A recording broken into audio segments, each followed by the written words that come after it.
Hi എല്ലാവർക്കും പുതിയൊരു വീഡിയോയിലേക്ക് സ്വാഗതം. അപ്പോൾ നമ്മുടെ ചാനലിൽ ആരെങ്കിലും പുതിയതായിട്ട് വരുന്നതാണെങ്കിൽ നിങ്ങൾ ഡെഫിനറ്റ്ലി ചാനൽ ഒന്ന് സബ്സ്ക്രൈബ് ചെയ്യുക, നമ്മുടെ കൂടെ നിൽക്കുക, വീഡിയോസൊക്കെ ലൈക്ക് ചെയ്യുക, കമൻറ്റ് ചെയ്യുക കേട്ടോ. അപ്പോൾ നിങ്ങളുടെയൊക്കെ സപ്പോർട്ട് ഉണ്ടെങ്കിൽ മാത്രമേ നമുക്ക് നമ്മുടെ ചാനൽ മുന്നോട്ട് കൊണ്ടുപോകാൻ വേണ്ടി സാധിക്കത്തുള്ളൂ. ഇന്ത്യൻ പൊളിറ്റിയുടെ 7ാമത്തെ ചാപ്റ്ററാണ് ഫണ്ടമെൻ്റൽ റൈറ്റ്സ് അല്ലെങ്കിൽ മൗലിക അവകാശങ്ങൾ.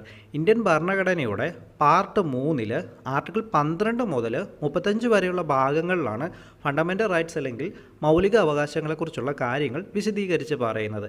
ഇന്ത്യയിലെ ഫണ്ടമെൻ്റൽ റൈറ്റ്സ് എന്ന് പറയുന്ന ആശയം നിലവിൽ വരുന്നത് അമേരിക്കൻ കോൺസ്റ്റിറ്റ്യൂഷനിലെ ബിൽ ഓഫ് റൈറ്റ്സിൽ നിന്നുമാണ്. 1700കളിൽ അമേരിക്കൻ ഭരണഘടന നിലവിൽ വരുന്ന സമയത്ത് അവിടെ എന്തെല്ലാം ആ ഭരണകൂടത്തിന് ചെയ്യുവാൻ സാധിക്കും എന്ന് മാത്രമായിരുന്നു അവരുടെ ഭരണഘടനയിൽ എഴുതി ചേർത്തിട്ടുണ്ടായിരുന്നത്. അപ്പോൾ ഇത് ഒത്തിരി അനേകം വിമർശനത്തിന് കാരണമായി. കാരണം ഭരണകൂടത്തിന് എന്തൊക്കെ ചെയ്യുവാൻ സാധിക്കുമെന്ന് മാത്രം എഴുതി ചേർത്ത് കഴിഞ്ഞാൽ അതൊരു ഏകാധിപത്യത്തിലേക്കൊക്കെ പോകുവാൻ വേണ്ടി സാധ്യതയുണ്ട്. അപ്പോൾ എന്തൊക്കെ ഭരണകൂടത്തിന് ചെയ്യുവാൻ സാധിക്കില്ല എന്നുള്ള കാര്യങ്ങളുടെ എഴുതി ചേർക്കേണ്ടതായിട്ടുള്ള ആവശ്യമുണ്ട്. അപ്പോൾ ഇത് പരിഹരിക്കാൻ വേണ്ടി അമേരിക്കയിൽ നിലവിൽ വന്ന കുറച്ച് അമെൻമെൻറ്റുകളെയാണ് നമ്മൾ ബിൽ ഓഫ് റൈറ്റ്സ് എന്ന് വിളിക്കുന്നത്.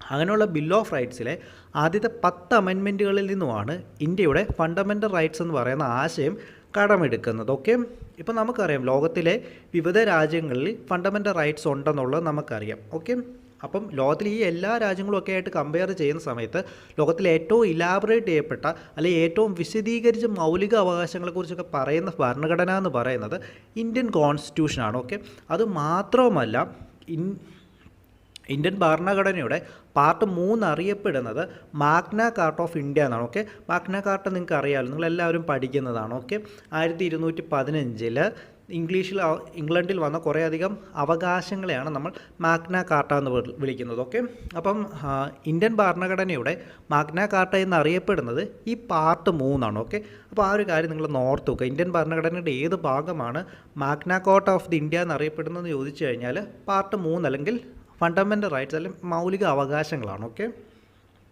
അത് മാത്രമല്ല ഫണ്ടമെൻ്റൽ റൈറ്റ്സിനെ കുറിച്ച് പറയുന്ന സമയത്ത് ഓർക്കുക, ഇന്ത്യയിലുള്ള ഏതൊരു വ്യക്തിക്കും, ഓക്കെ, ഈ ഒരു കാര്യം നിങ്ങൾ ഓർത്ത് വെക്കുക, ഇന്ത്യയിലുള്ള ഏതൊരു വ്യക്തിക്കും യാതൊരു തരത്തിലുള്ള ഡിസ്ക്രിമിനേഷനും ഇല്ലാതെ അല്ലെങ്കിൽ യാതൊരു തരത്തിലുള്ള വിവേചനവും ഇല്ലാതെ ഏതൊരു വ്യക്തിക്കും തുല്യമായി നൽകപ്പെടുന്ന ഒന്നാണ് ഇന്ത്യയിലെ മൗലിക അവകാശം എന്ന് പറയുന്നത്. ഓക്കെ, അപ്പോൾ ഞാൻ എടുത്തു പറഞ്ഞു ഇന്ത്യയിലുള്ള ഏതൊരു വ്യക്തിക്കും. അത് പറയാനുള്ള കാരണം എന്ന് പറഞ്ഞു കഴിഞ്ഞാൽ ഇന്ത്യ എന്ന രാജ്യത്തിനുള്ളിൽ നോക്കിക്കഴിഞ്ഞ് കഴിഞ്ഞാൽ ഇന്ത്യൻ പൗരന്മാർ മാത്രമായിരിക്കില്ല കാണുന്നത്. എനിക്ക് കുറച്ച് ഫീവറും ചുമയൊക്കെ ഉണ്ട് കേട്ടോ, അതുകൊണ്ട് ആ പ്രശ്നങ്ങളൊക്കെ നിങ്ങളൊന്ന് ക്ഷമിക്കുക കേട്ടോ. അപ്പോൾ ഇന്ത്യ എന്ന രാജ്യം എടുക്കുന്ന സമയത്ത് ഇതിനകത്ത് ഇന്ത്യൻ പൗരന്മാർ മാത്രമായിരിക്കില്ല കാണുന്നത്, അതേസമയം തന്നെ വിദേശ പൗരന്മാരും കാണും. നമ്മുടെ ഫണ്ടമെൻ്റൽ റൈറ്റ്സിൽ എല്ലാ അവകാശങ്ങളും വിദേശ പൗരന്മാർക്ക് നൽകുവാനായിട്ട് സാധ്യമല്ല. ഓക്കെ, അപ്പോൾ ഫണ്ടമെൻ്റൽ റൈറ്റ്സ് എന്ന് പറയുന്നത് അതിലെ എല്ലാ അവകാശങ്ങളും ഇന്ത്യക്കാർക്ക് വേണ്ടി മാത്രമുള്ളതാണ്. അതിൽ ചില അവകാശങ്ങൾ മാത്രം വിദേശ പൗരന്മാർക്ക് നൽകുന്നുണ്ടെന്നുള്ളത് മാത്രം. ഓക്കെ, അപ്പോൾ ഞാൻ പറഞ്ഞു വന്നത് ഇന്ത്യയിലുള്ള അതായത് ഇന്ത്യൻ പൗരന്മാരായിട്ടുള്ള ഏതൊരു വ്യക്തിക്കും യാതൊരു വിവേചനവുമില്ലാതെ എല്ലാ വ്യക്തികൾക്കും തുല്യമായിട്ട് അനുവദിച്ചു കൊടുത്തിട്ടുള്ള ഒന്നാണ് ഇന്ത്യൻ ഭരണഘടനയിൽ ഫണ്ടമെൻ്റൽ റൈറ്റ്സ് എന്ന് പറയുന്നത്. ഓക്കെ, ഇത് എന്തിനാണെന്ന് വിചാരിച്ചു കഴിഞ്ഞാൽ ഓരോ വ്യക്തികളിലും ഇക്വാലിറ്റി അല്ലെങ്കിൽ സമത്വത്തെ ഇത് സൂചിപ്പിക്കുന്നു. അതുകൂടാതെ വ്യക്തികളുടെ ഡിഗ്നിറ്റി, അതുകൂടാതെ തന്നെ രാജ്യത്തിൻ്റെ യൂണിറ്റി, ഇതൊക്കെ ഇതിലൂടെ തന്നെ ഭരണഘടന സ്ഥാപിച്ചെടുക്കുന്നുണ്ട്. ഇതുകൂടാതെ നമ്മുടെ മൗലിക അവകാശങ്ങൾ വിവിധ തരത്തിലുള്ള ഡെമോക്രസികളുണ്ടെന്ന് നമുക്കറിയാം. എക്കണോമിക് ഡെമോക്രസി, സോഷ്യൽ ഡെമോക്രസി, അതുകൂടാതെ പൊളിറ്റിക്കൽ ഡെമോക്രസി.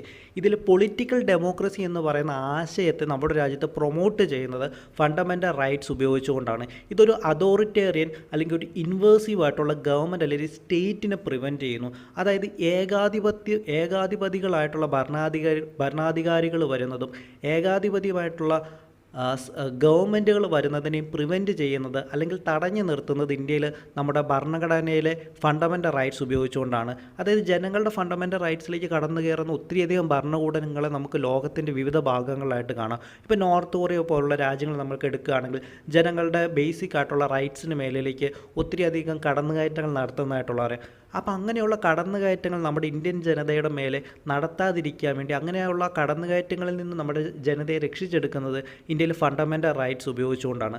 അതാണ് പറയുന്നത് ഇതൊരു അതോറിറ്റേറിയൻ ഗവൺമെൻറ് വരുന്നതിനെയും അതുകൂടാതെ തന്നെ ഒരു ഇൻവേഴ്സീവ് സ്റ്റേറ്റ് വരുന്നതിനെയും നമ്മുടെ രാജ്യത്ത് പ്രിവെൻറ്റ് ചെയ്യുന്നു എന്ന് പറയുന്നത്. ഇത് കൂടാതെ തന്നെ ഇതിനെയൊക്കെ സംരക്ഷിക്കുന്നത്, നമ്മുടെ ഫണ്ടമെൻ്റൽ റൈറ്റ്സിനെ സംരക്ഷിക്കുന്നത് നമ്മുടെ കോൺസ്റ്റിറ്റ്യൂഷൻ തന്നെയാണ്. നമ്മുടെ കോൺസ്റ്റിറ്റ്യൂഷനാണ് നമ്മുടെ രാജ്യത്തെ fundamental law of the land എന്ന് പറയുന്നത്. Fundamental law of the land guarantee ചെയ്യുന്നതും പ്രൊട്ടക്റ്റ് ചെയ്യുന്നതും സംരക്ഷിച്ചു പോകുന്നതും ഉറപ്പ് നൽകുന്നതുമായിട്ടുള്ള ഒന്നാണ് ഇന്ത്യയിലെ ഫണ്ടമെൻ്റൽ റൈറ്റ്സ് അല്ലെങ്കിൽ മൗലിക അവകാശങ്ങൾ എന്ന് പറയുന്നത്. ഇന്ത്യൻ ഭരണഘടന നിലവിൽ വന്ന സമയത്ത് യഥാർത്ഥത്തിൽ 7 ഫണ്ടമെൻ്റൽ റൈറ്റ്സ് അല്ലെങ്കിൽ 7 മൗലിക അവകാശങ്ങൾ ഉണ്ടായിരുന്നു. ഇന്ന് നിലവിൽ അത് 6 ഫണ്ടമെൻ്റൽ റൈറ്റ്സ് മാത്രമേ നിലവിലുള്ളൂ.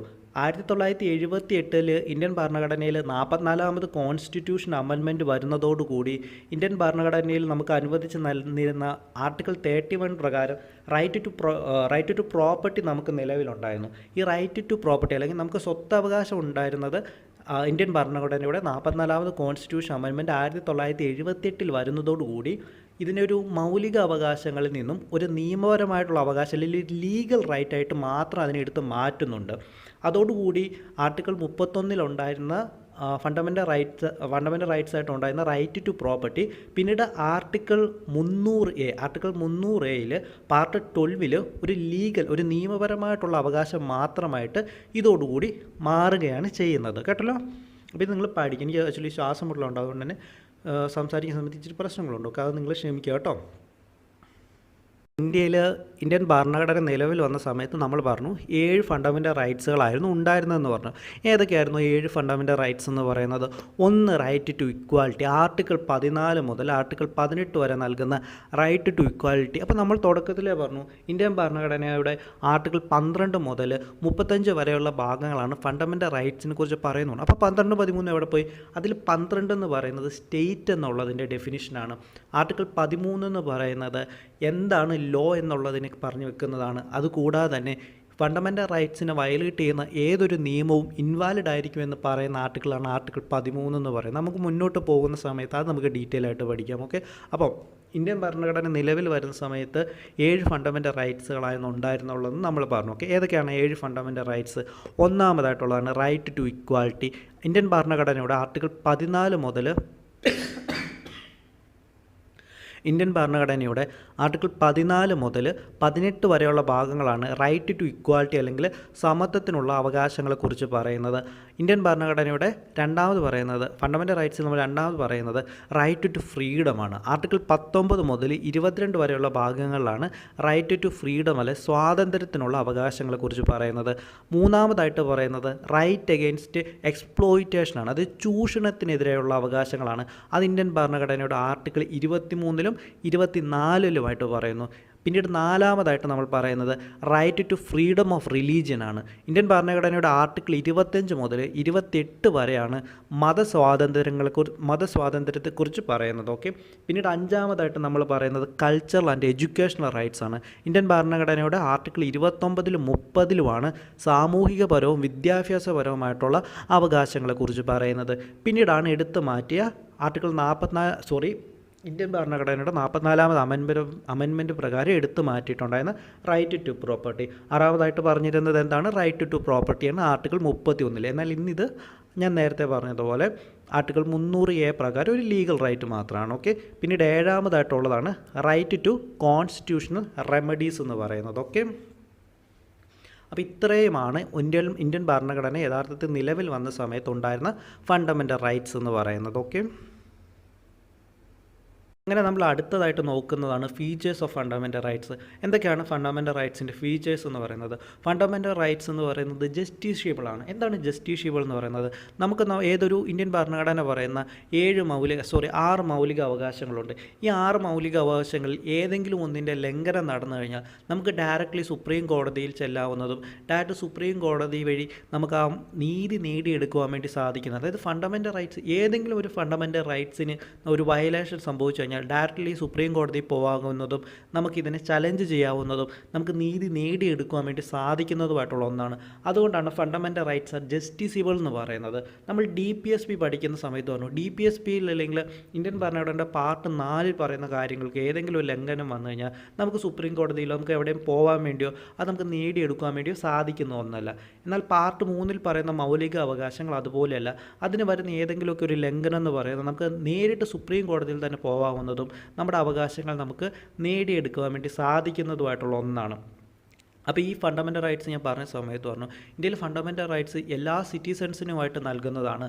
അതുകൂടാതെ തന്നെ ചില ഫണ്ടമെൻ്റൽ റൈറ്റ്സ് വിദേശികളായിട്ടുള്ള പൗരൻസിനും, അതുകൂടാതെ നോൺ സിറ്റിസൺ ആയിട്ടുള്ള, അതായത് സിറ്റിസൺസ് അല്ലാതെ നോൺ സിറ്റിസൺസ് ആയിട്ടുള്ള ലീഗൽ പേഴ്സൺസ് ഉണ്ട്. ലീഗൽ പേഴ്സൺസ് ആയിട്ടുള്ള കോർപ്പറേഷൻസ്, കമ്പനികൾ, അപ്പോൾ ഇവർക്കും ഫണ്ടമെൻ്റൽ റൈറ്റ്സ് നൽകുന്നുണ്ടെന്നുള്ളത് നോക്കുക. എല്ലാ ഫണ്ടമെൻ്റൽ റൈറ്റ്സും അല്ല, ചില ഫണ്ടമെൻ്റൽ റൈറ്റ്സ് കമ്പനികൾക്കും കോർപ്പറേഷൻസിനും ഒക്കെ നൽകപ്പെടുന്നുണ്ടെന്നുള്ള കാര്യം ഓർത്ത് വെക്കുക. അപ്പോൾ ഇത് കൂടാതെ തന്നെ ഫണ്ടമെൻ്റൽ റൈറ്റ്സിനെ കുറിച്ച് പറയുന്ന സമയത്ത് ഒരു കാര്യം ഓർക്കുക.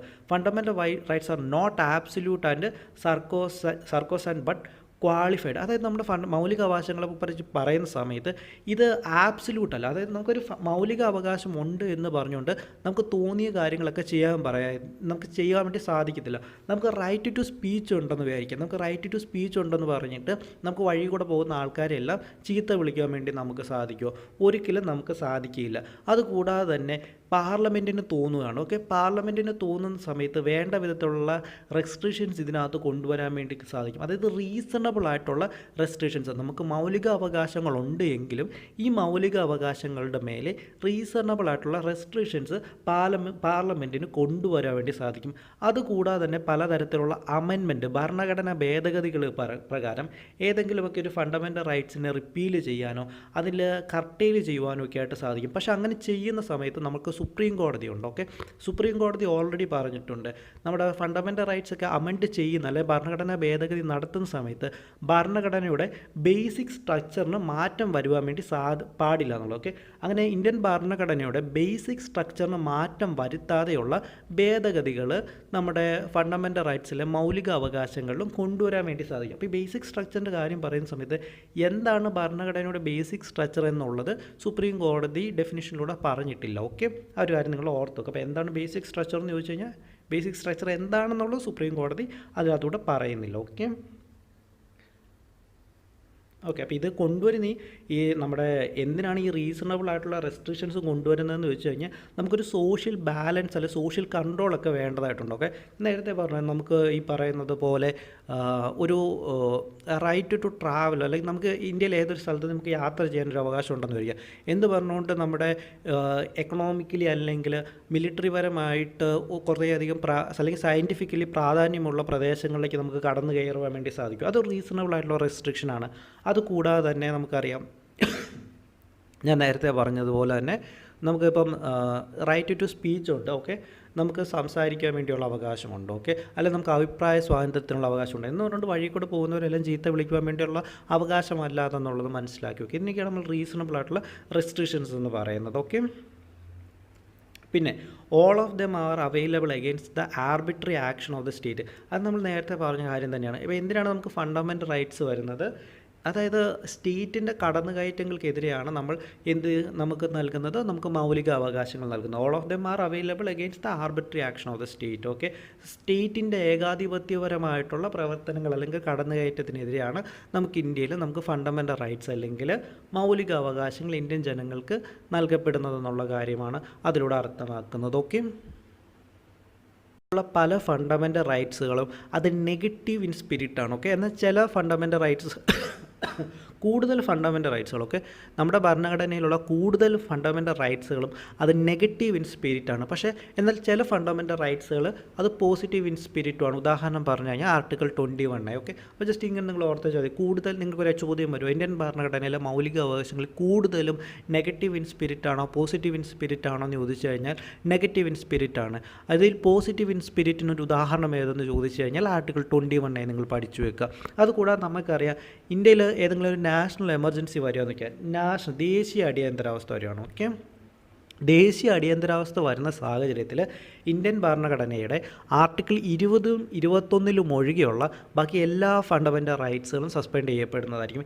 എന്നാൽ ഇതൊരു ഇൻറ്റേർണൽ എമർജൻസി ആണെന്ന് വിചാരിക്കുക. ഇത് ഇൻറ്റേർണൽ എമർജൻസി ആണെങ്കിൽ ആർട്ടിക്കിൾ 19 നൽകുന്ന ഫണ്ടമെൻ്റൽ റൈറ്റ്സുകൾ ഒഴിവാക്കപ്പെടുന്നില്ല, ബാക്കിയുള്ളതൊക്കെ ഇന്ത്യയിൽ സസ്പെൻഡ് ചെയ്യപ്പെടാമെന്നുള്ള കാര്യം ഓർത്ത് വെക്കുക. ഇന്ത്യയിലൊരു ദേശീയ അടിയന്തരാവസ്ഥ വരുന്ന സമയത്ത് ആർട്ടിക്കിൾ 20ഉം 21ഉം ഒഴികെയുള്ള ബാക്കി എല്ലാ ഫണ്ടമെൻ്റൽ റൈറ്റ്സുകൾ സസ്പെൻഡ് ചെയ്യപ്പെടുകയും, എന്നാൽ ഇന്ത്യയിലൊരു ഇൻറ്റേർണൽ എമർജൻസി അതായത് ഒരു ആംഡ് റെബല്യൻ അല്ലെങ്കിൽ അങ്ങനെയുള്ള കലാപങ്ങൾ ഇന്ത്യയിൽ വരുന്ന കാരണം ഇന്ത്യക്കകത്തുള്ള പ്രശ്നങ്ങൾ കാരണമാണ് ഇന്ത്യയിൽ ഒരു അടിയന്തരാവസ്ഥ പ്രഖ്യാപിക്കുന്നതെങ്കിൽ ആർട്ടിക്കിൾ 19 പ്രകാരമുള്ള മൗലികാവകാശങ്ങൾ അവിടെ നിൽക്കുകയും ബാക്കിയുള്ളതെല്ലാം സസ്പെൻഡ് ചെയ്യപ്പെടുകയും ചെയ്യുന്നു. ഇത് നമുക്ക് നാഷണൽ എമർജൻസി പഠിക്കുന്ന സമയത്ത് നമുക്കിത് ഡീറ്റെയിൽ ആയിട്ട് പഠിക്കാം കേട്ടല്ലോ. അപ്പോൾ ഇത് കൂടാതെ തന്നെ പലതരത്തിലുള്ള ലിമിറ്റേഷൻസ് ഈ പറയുന്ന ഫണ്ടമെൻ്റൽ റൈറ്റ്സുകളിൽ കൊണ്ടുവരുന്നുണ്ട്. അതിന് ഉദാഹരണമാണ് ആർട്ടിക്കിൾ 31A, 31B, 31C. അപ്പോൾ നിങ്ങൾ അത് ആർട്ടിക്കിൾ 31A, 31B, 31C എന്ന് പഠിച്ച് വെച്ചാൽ മതി. ഓക്കെ, അതിന് ഡീറ്റെയിൽ ആയിട്ട് അതിനെക്കുറിച്ച് ഇപ്പം അറിയേണ്ട കാര്യമില്ല. ഓക്കെ, അപ്പോൾ ഇതുപോലെ ഞാൻ പറഞ്ഞല്ലോ. അപ്പോൾ അതുകൂടാതെ തന്നെ ഇന്ത്യൻ ഭരണഘടന പ്രകാരം മൗലിക അവകാശങ്ങൾക്ക് മേലെ കൊണ്ടുവരുന്ന കുറച്ച് ലിമിറ്റേഷൻസ് ആണ് ആർട്ടിക്കിൾ 31A, 31B, 33C എന്നുള്ളത്. ജസ്റ്റ് നിങ്ങളൊന്ന് ഓർത്ത് വെക്കുക. ഇതുകൂടാതെ ആർട്ടിക്കിൾ 33 പറഞ്ഞു വെക്കുന്ന ചില കാര്യങ്ങളുണ്ട്. ഓക്കെ, അതായത് ഇന്ത്യയിലുള്ള ആംഡ് ഫോഴ്സസ്, പാരാമിലിറ്ററി ഫോഴ്സസ്, അതുകൂടാതെ പോലീസ് ഫോഴ്സസ്, ഇൻ്റലിജൻസ് ഏജൻസീസ്. അപ്പോൾ ഇങ്ങനെയൊക്കെ ഇതിലൊക്കെ ജോലി ചെയ്യുന്ന വ്യക്തികൾക്ക് അവർക്ക് ഫണ്ടമെൻ്റൽ റൈറ്റ്സ് ഈ പറയുന്നത് പോലെ നിഷേധിക്കപ്പെടുവാനുള്ള അല്ലെങ്കിൽ അവർക്ക് എല്ലാ ഫണ്ടമെൻ്റൽ റൈറ്റ്സും ഒക്കെ നൽകാതിരിക്കാനുള്ള അവകാശം പാർലമെൻറ്റിന്, അത് അവരുടെ ജോലിയുടെ ഭാഗമായിട്ടാണ്. ഓക്കെ, അപ്പോൾ ഏതൊക്കെയാണ്?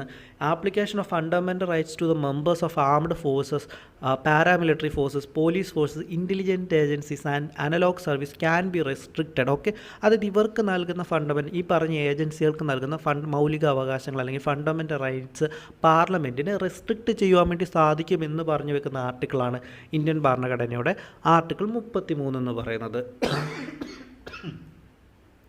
ഇത് കൂടാതെ തന്നെ ആർട്ടിക്കിൾ 34 ഉണ്ട്. ഓക്കെ, ആർട്ടിക്കിൾ 34 പറയുന്ന ഇതാണ്. നമ്മുടെ നാട്ടിൽ പട്ടാള ഭരണം വരുവാണ്. പട്ടാള ഭരണം വരുന്ന സമയത്ത് നമ്മുടെ അടിയന്തരാവസ്ഥ പ്രഖ്യാപിക്കുന്നത് പോലെ തന്നെ ഇന്ത്യയിൽ പട്ടാള ഭരണം അല്ലെങ്കിൽ മിലിറ്ററി ആക്ഷൻസ് വരുന്ന അല്ലെങ്കിൽ മാർഷ്യൽ ലോ വരുന്ന സമയത്ത് ഫണ്ടമെൻ്റൽ റൈറ്റ്സ് അല്ലെങ്കിൽ മൗലിക അവകാശങ്ങളിലൊക്കെ നിയന്ത്രണങ്ങൾ കൊണ്ടുവരുമെന്ന് പറയുന്ന ആർട്ടിക്കിളാണ് ഇന്ത്യൻ ഭരണഘടനയുടെ ആർട്ടിക്കിൾ 34 പറഞ്ഞു വെക്കുന്നത്. ഓക്കെ, അപ്പോൾ ഇത്രയാണ് നമ്മുടെ ഫണ്ടമെൻ്റൽ റൈറ്റ്സിൻ്റെ ഫീച്ചേഴ്സുകൾ നമുക്ക് പഠിക്കുവാനായിട്ട് ഉള്ളത്. ഓക്കെ,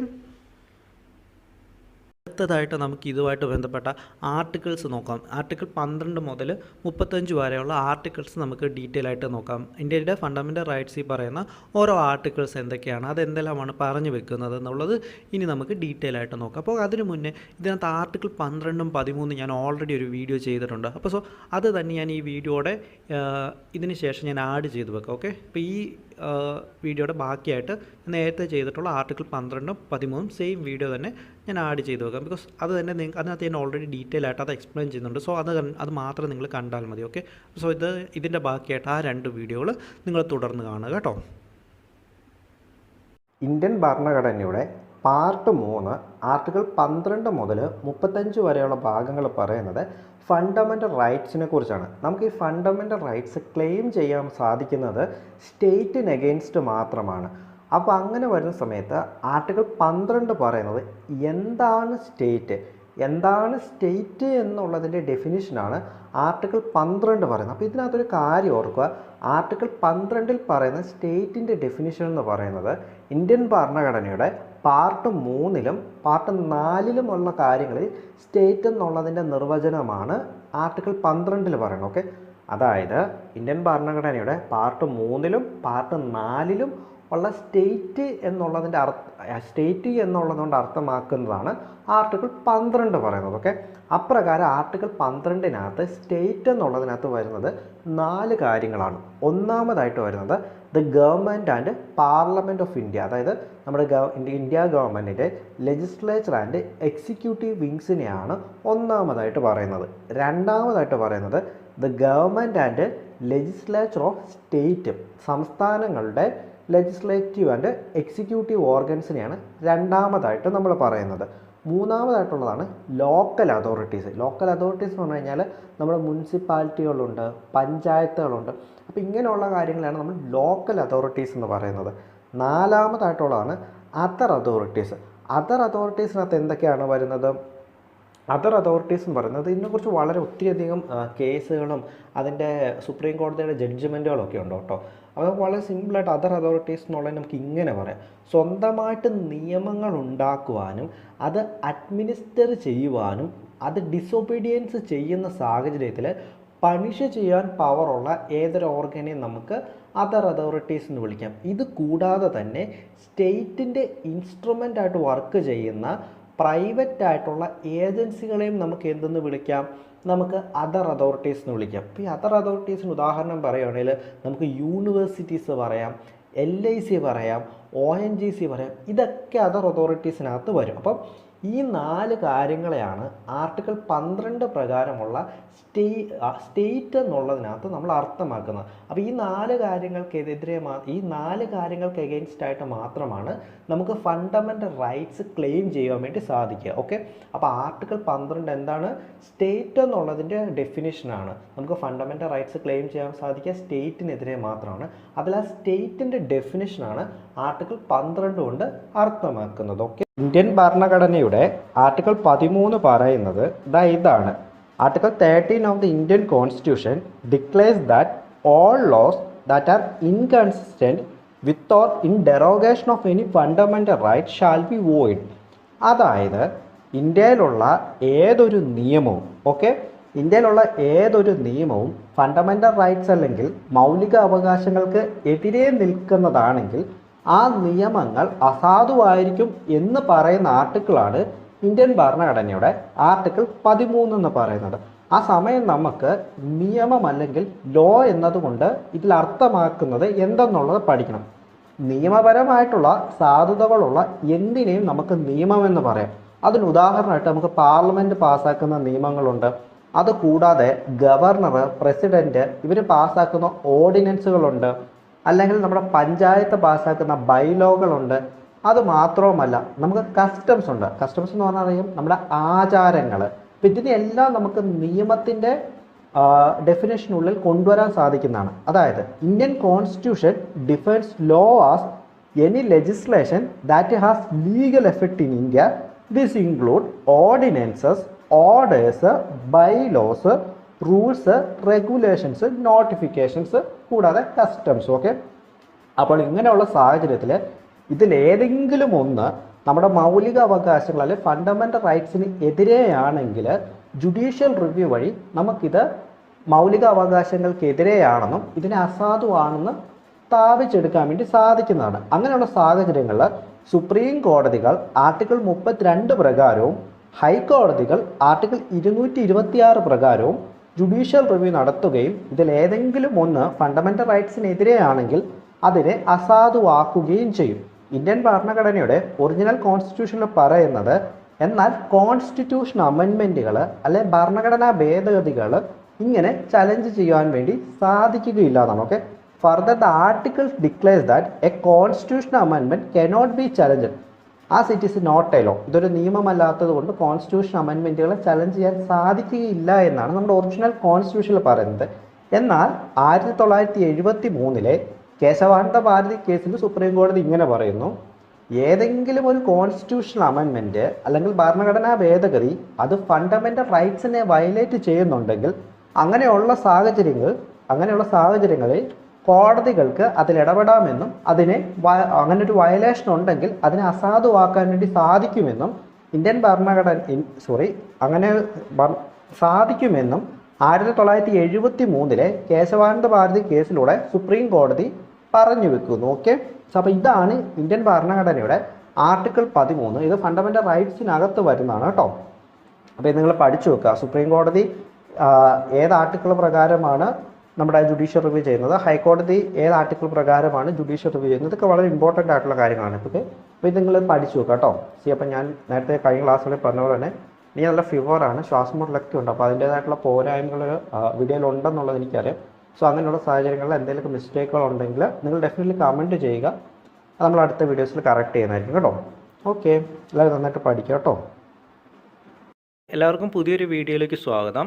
ഫണ്ടമെൻ്റൽ റൈറ്റ്സിൻ്റെ രണ്ടാമത്തെ ലെക്ചറാണ് നമ്മൾ നോക്കുന്നത്. അതിനകത്ത് നമ്മൾ ആദ്യമേ പഠിക്കുന്നത് സമത്വത്തെക്കുറിച്ചാണ്. ഇന്ത്യൻ ഭരണഘടനയുടെ ആർട്ടിക്കിൾ 14 മുതൽ ആർട്ടിക്കിൾ 18 വരെയുള്ള ഭാഗത്താണ് റൈറ്റ് ടു ഇക്വാലിറ്റി അല്ലെങ്കിൽ സമത്വത്തിനുള്ള അവകാശത്തെക്കുറിച്ച് പറയുന്നത്. ആർട്ടിക്കിൾ പറയുന്ന ഇതാണ്: equality before the law and equal protection of the law. അതായത് നിയമത്തിന് മുന്നിൽ എല്ലാവരും തുല്യരായിരിക്കുമെന്നും ഇവരെല്ലാം ഒരേ നിയമം മൂലം ഈക്വലായിട്ട് പ്രൊട്ടക്റ്റ് ചെയ്യപ്പെടുമെന്നും പറയുന്ന ആർട്ടിക്കിളാണ് ഇന്ത്യൻ ഭരണഘടനയുടെ ആർട്ടിക്കിൾ 14. അതിൻ്റെ അർത്ഥം എന്ന് പറയുന്നത് ഇതാണ്: article 14, state shall not deny to any persons equality before the law or equal protection of the law within the territory of India. Okay, അതായത് ഇന്ത്യ എന്ന് പറയുന്ന രാജ്യത്തിനകത്ത് ഏതൊരു വ്യക്തിയുടെയും ഇക്വാലിറ്റി ബിഫോർ ദ ലോയും ഈക്വൽ പ്രൊട്ടക്ഷൻ ഓഫ് ദ ലോയും സ്റ്റേറ്റ് നിരസിക്കാൻ പാടില്ല എന്നാണ് ആർട്ടിക്കിൾ 14 പറയുന്നത്. അപ്പോൾ ഇതിനകത്ത് ഏതൊരു വ്യക്തി എന്നും പറയുന്നു. അപ്പോൾ നമ്മൾ കഴിഞ്ഞ ക്ലാസ്സുകളിൽ പഠിച്ചു ഇന്ത്യയിലെ ഫണ്ടമെൻ്റൽ റൈറ്റ്സിൽ എല്ലാ ഫണ്ടമെൻ്റൽ റൈറ്റ്സും വിദേശികൾക്ക് ലഭിക്കുകയില്ല എന്ന് പറയുന്നു.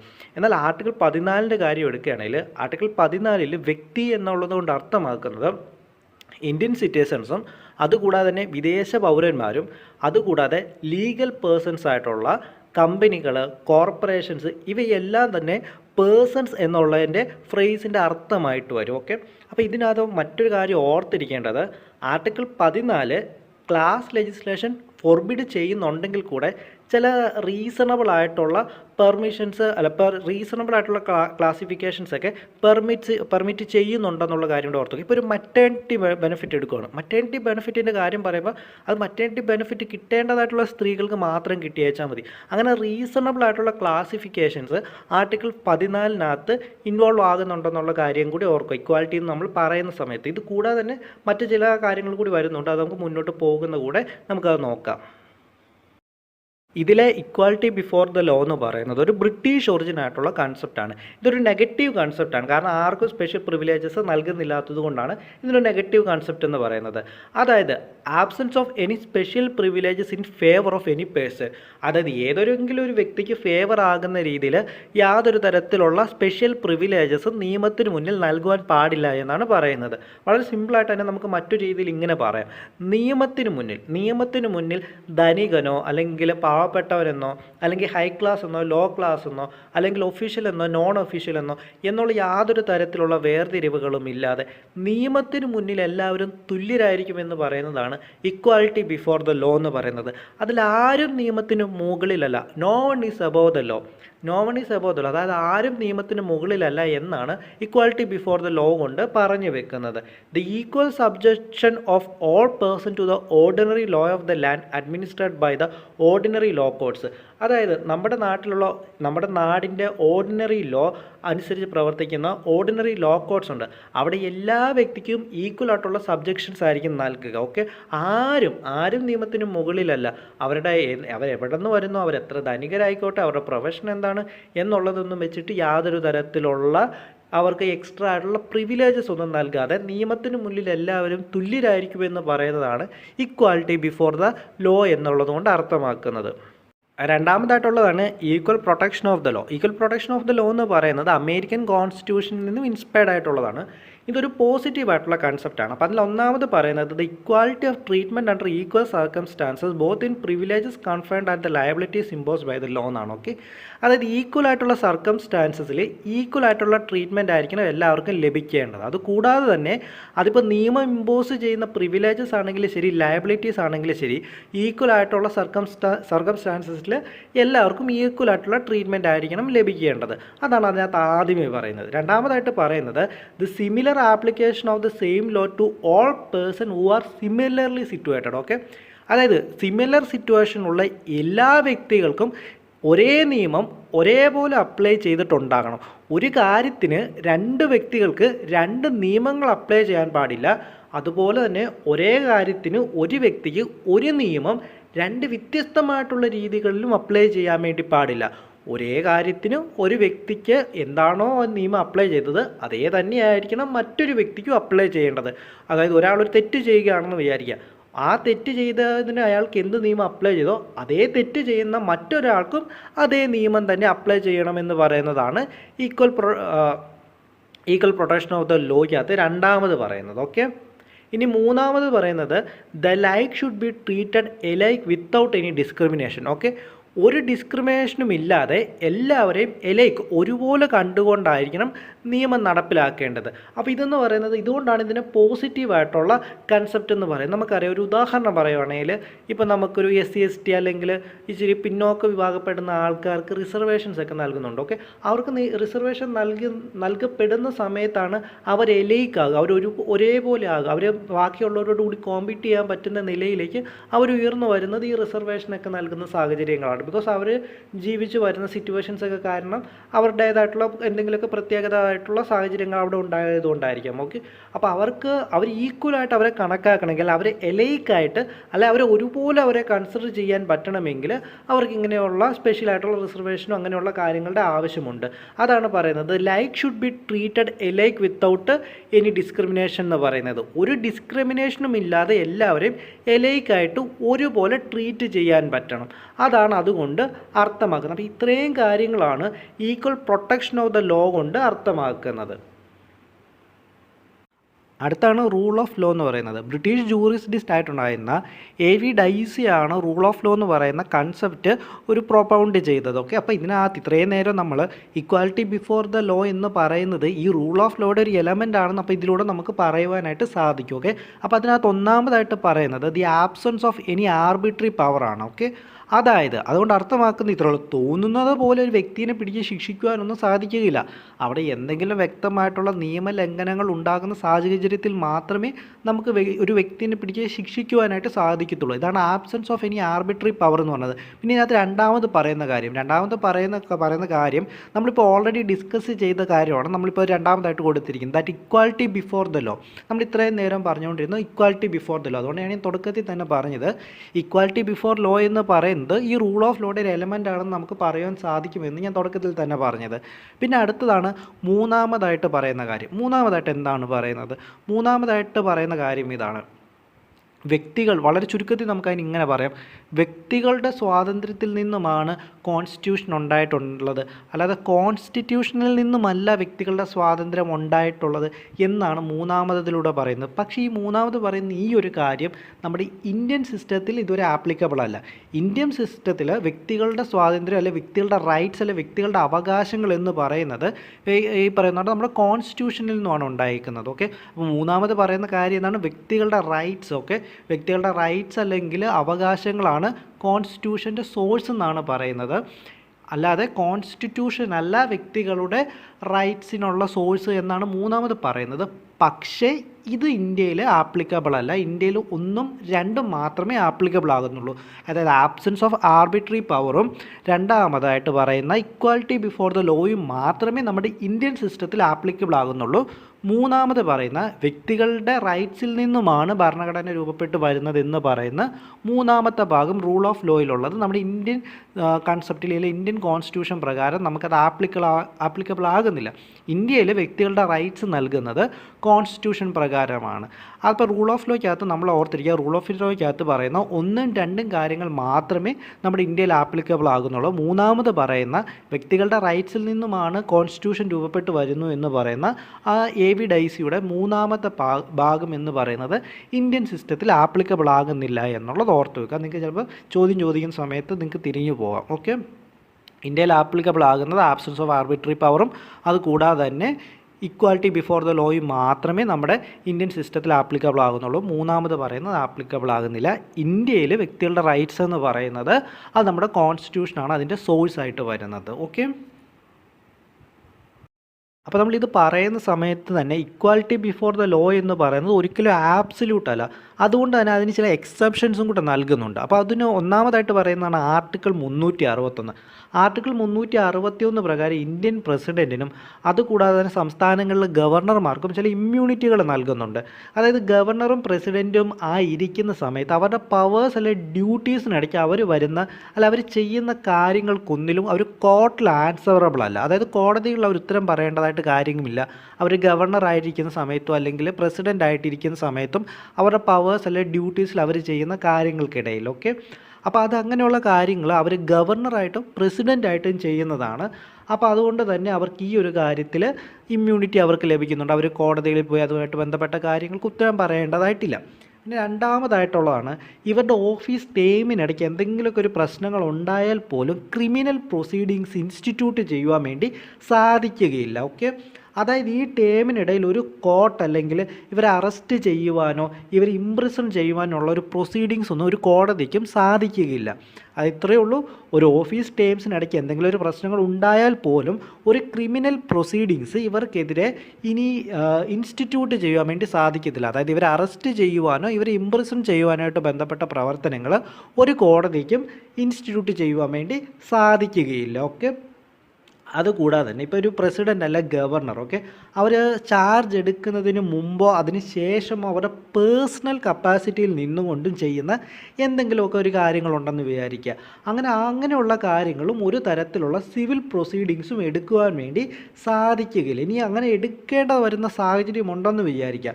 അങ്ങനെ എടുക്കേണ്ട വരുന്ന സാഹചര്യങ്ങൾക്ക് ഒരു 2 മാസം മുമ്പ് തന്നെ ഒരു നോട്ടീസ് നൽകേണ്ടതായിട്ടുണ്ട്. ആ ടൈം പീരീഡ് എക്സ്പയർ ആകേണ്ടതായിട്ടുമുള്ള കാര്യങ്ങളുണ്ട്. അപ്പോൾ ഇതും ഇവർക്ക് ലഭിക്കുന്ന മറ്റൊരു ഇമ്മ്യൂണിറ്റിയാണ്. പിന്നീട് അടുത്തതായിട്ട് വരുന്നതാണ് ആർട്ടിക്കിൾ 361A. ആർട്ടിക്കിൾ 361A എന്ന് പറയുന്നത് പാർലമെൻറ്റ് അല്ലെ സംസ്ഥാന നിയമസഭകളിലെ പ്രൊസീഡിങ്സ് ഉണ്ട് അല്ലെ പ്രൊസീഡിങ്സുമായിട്ട് ബന്ധപ്പെട്ട് നമ്മുടെ ചാനലുകൾ അല്ലെങ്കിൽ ന്യൂസ് പേപ്പറിലൊക്കെ എന്തെങ്കിലുമൊക്കെ റിപ്പോർട്ട് വരിക എന്ന് വിചാരിക്കുക. ആ റിപ്പോർട്ട് വന്നതുമായിട്ട് ബന്ധപ്പെട്ട് ഏതെങ്കിലും ഒരു വ്യക്തികൾക്ക് കോടതിയിൽ പോയിട്ട് ഒരു ക്രിമിനൽ അല്ലെ സിവിൽ പ്രൊസീഡിങ്സ് സ്റ്റാർട്ട് ചെയ്യുവാൻ വേണ്ടി സാധ്യമല്ല. അതായത് ആർട്ടിക്കിൾ 361A പ്രകാരം പാർലമെൻറ്റ് അല്ലെ സംസ്ഥാന നിയമസഭകളിൽ നടക്കുന്ന പ്രൊസീഡിങ്സുമായിട്ട് ബന്ധപ്പെട്ട് ന്യൂസ് പേപ്പറിലോ അല്ലെങ്കിൽ ഏതെങ്കിലും ഒരു ചാനലുകൾക്ക് എന്തെങ്കിലും റിപ്പോർട്ട് വരിക എന്ന് വിചാരിക്കുക. ആ റിപ്പോർട്ടുമായിട്ട് ബന്ധപ്പെട്ട് ഏതെങ്കിലും ഒരു വ്യക്തിക്ക് പോയിട്ട് ഒരു ക്രിമിനൽ അല്ലെ സിവിൽ പ്രൊസീഡിങ്സ് ഒരു കോടതിയിൽ ഇനീഷ്യേറ്റ് ചെയ്യാൻ വേണ്ടി സാധിക്കുകയില്ല എന്ന് പറയുന്നതാണ് ആർട്ടിക്കിൾ 361A.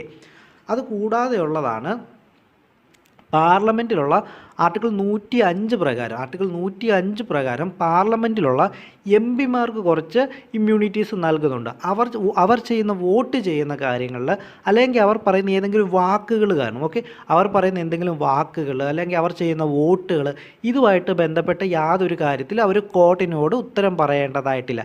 ഇതേ കാര്യം സംസ്ഥാന നിയമസഭകളിലേക്ക് വരുന്നതാണ് ആർട്ടിക്കിൾ 194. സംസ്ഥാന നിയമസഭകളിൽ ഏതെങ്കിലും ഒരു MLA-മാർ ചെയ്യുന്ന വോട്ടോ അല്ലെ അവർ പറയുന്ന കാര്യങ്ങൾക്കോ ഏതെങ്കിലും കോടതികളിൽ പോയി ഉത്തരം അവർക്ക് പറയേണ്ടതായിട്ടില്ല എന്ന് പറയുന്ന ആർട്ടിക്കിളാണ് ആർട്ടിക്കിൾ 194. ഇത് പാർലമെൻറ്റിലേക്ക് വരുന്ന സമയത്താണ് article 105.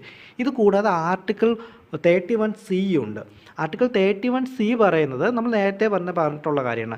Article 39 close B, close C ഇങ്ങനെയുള്ള കാര്യങ്ങൾ ഇമ്പോസ് ചെയ്യണം. അപ്പോൾ ഇങ്ങനെയുള്ള കാര്യങ്ങൾ ഇമ്പോസ് ചെയ്യുന്ന സമയത്ത് നമ്മുടെ കേന്ദ്രത്തിന് ചില നിയമങ്ങൾ പാസ്സാക്കേണ്ടതായിട്ടുണ്ട്. അപ്പോൾ ഈ ആർട്ടിക്കിൾ 39B-യും C-യും എവിടെയൊക്കെ വരുന്നോ അവിടെയൊക്കെ അത് ആർട്ടിക്കിൾ 14 വയലേറ്റ് ചെയ്യും. അപ്പോൾ അങ്ങനെയുള്ള സാഹചര്യത്തിൽ സുപ്രീം കോടതി പറഞ്ഞിട്ടുള്ളതാണ് നമ്മുടെ ഈ പറയുന്ന പോലെ where article 31C comes in, article 14 goes out. Okay, അത് ആർട്ടിക്കിൾ 31C വരുന്നിടത്ത് ആർട്ടിക്കിൾ 31Cക്കായിരിക്കും പ്രാധാന്യം ലഭിക്കുക ആർട്ടിക്കിൾ 14-നെക്കാളും. ആർട്ടിക്കിൾ 31Cയുടെ ഇംപ്ലിമെൻറ്റേഷൻ എവിടെ നടക്കുന്നോ അവിടെ ആർട്ടിക്കിൾ 14 ഗോസ് ഔട്ട്. ഓക്കെ, അതുകൂടാതെ തന്നെയാണ് നമ്മുടെ ഇപ്പോൾ യുണൈറ്റഡ് നേഷൻസ് ഉണ്ട്, അതുകൂടാതെ അങ്ങനെയുള്ള ഡിപ്ലോമാറ്റിക് ഏജൻസികളുണ്ട്. അപ്പോൾ ഇങ്ങനെയുള്ള വ്യക്തികൾക്കും നമ്മുടെ നാട്ടിൽ ഇമ്മ്യൂണിറ്റീസ് നൽകുന്നുണ്ട്.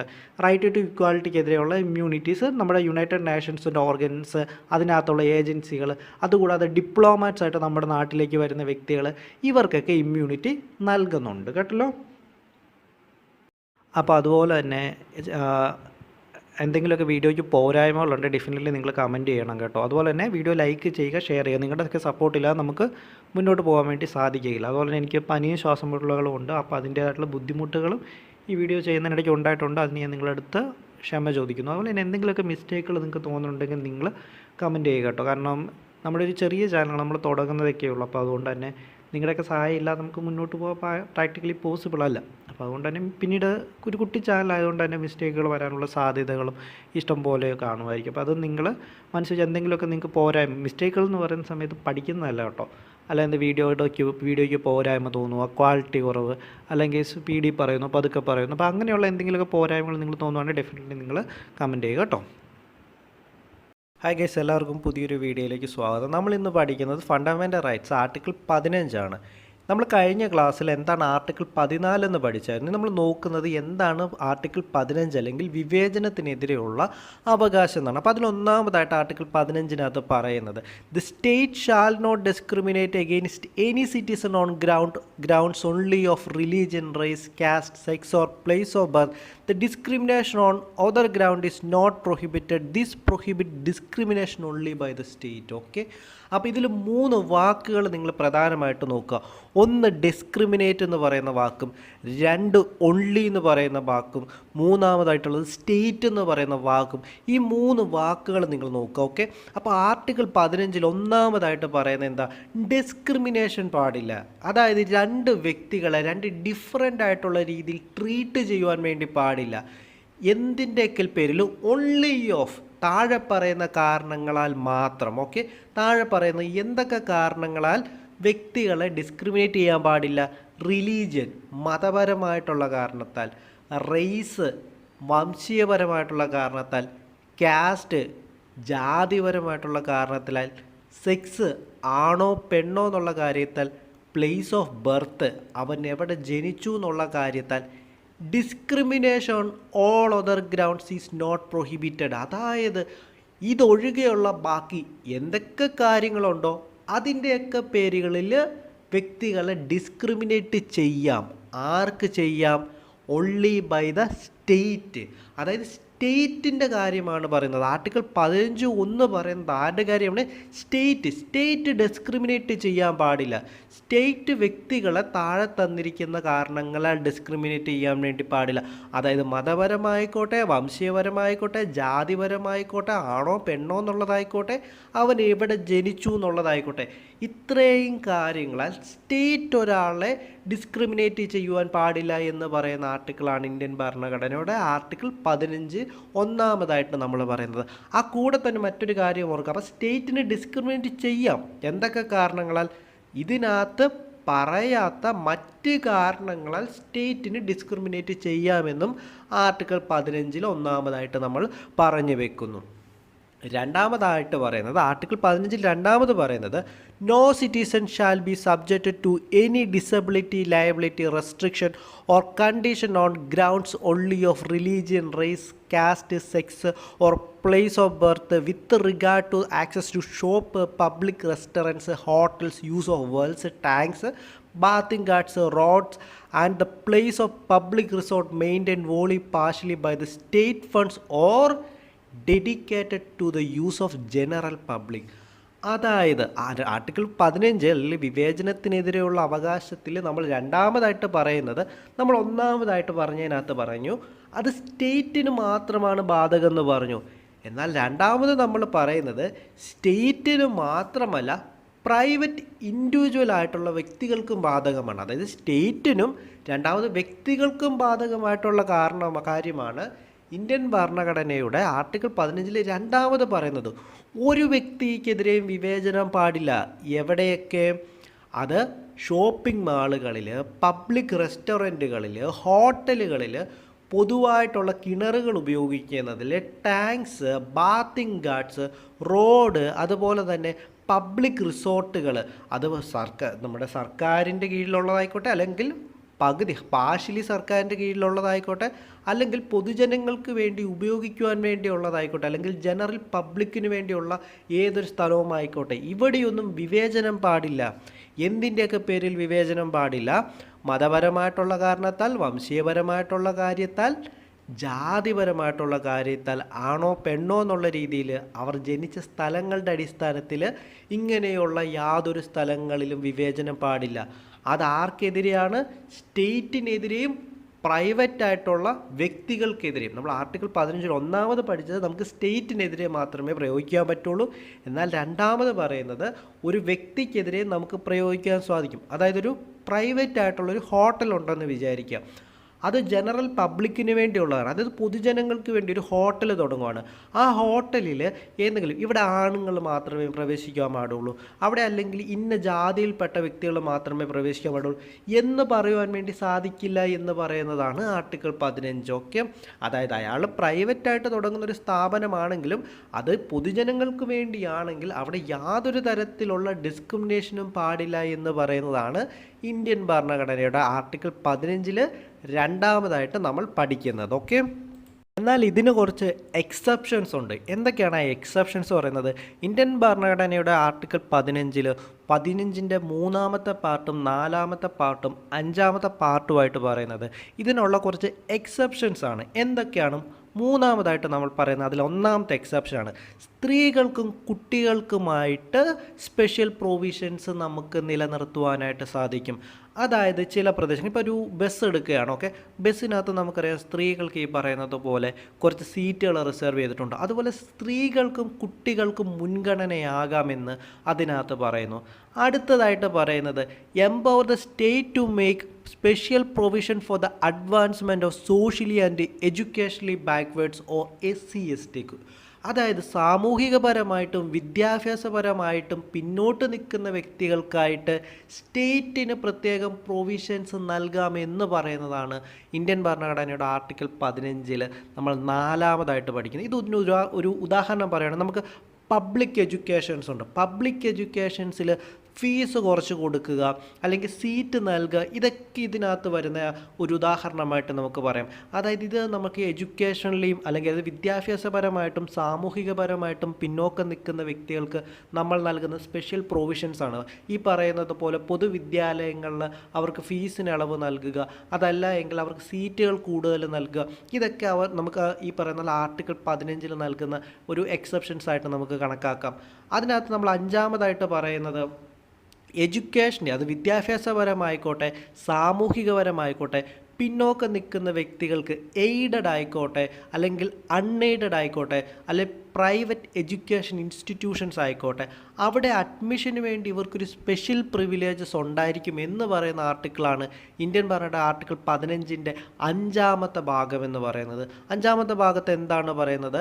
വിദ്യാഭ്യാസപരവും സാമൂഹികപരവും പിന്നോക്കം നിൽക്കുന്ന വ്യക്തികൾ, അത് SC/ST ആയിക്കോട്ടെ അങ്ങനെയുള്ള മറ്റേത് വ്യക്തികളായിക്കോട്ടെ, ഇവർക്ക് എയ്ഡഡോ അല്ലെങ്കിൽ അൺഎയ്ഡഡോ ഈവൻ അതൊരു പ്രൈവറ്റ് ആയിട്ടുള്ള വിദ്യാഭ്യാസ സ്ഥാപനമായിക്കോട്ടെ, അവിടെ വിദ്യാഭ്യാസ സ്ഥാപനത്തിൽ അവർക്ക് സ്പെഷ്യലായിട്ടുള്ള പ്രിവിലേജസുകൾ ഉണ്ടായിരിക്കുമെന്ന് പറയുന്നതാണ് ഇന്ത്യൻ ഭരണഘടനയുടെ ഫണ്ടമെൻ്റൽ റൈറ്റ്സിൽ ആർട്ടിക്കിൾ 15 നമ്മൾ 5ാമതായിട്ട് പറയുന്നത്. പക്ഷേ അവിടെ ഇതിനും മറ്റൊരു എക്സെപ്ഷൻ ഉണ്ട്. ഇത് പക്ഷേ മൈനോറിറ്റി ന്യൂനപക്ഷ വിദ്യാലയങ്ങളിൽ ഈ ഒരു പ്രൊവിഷൻ ആപ്ലിക്കബിൾ അല്ല.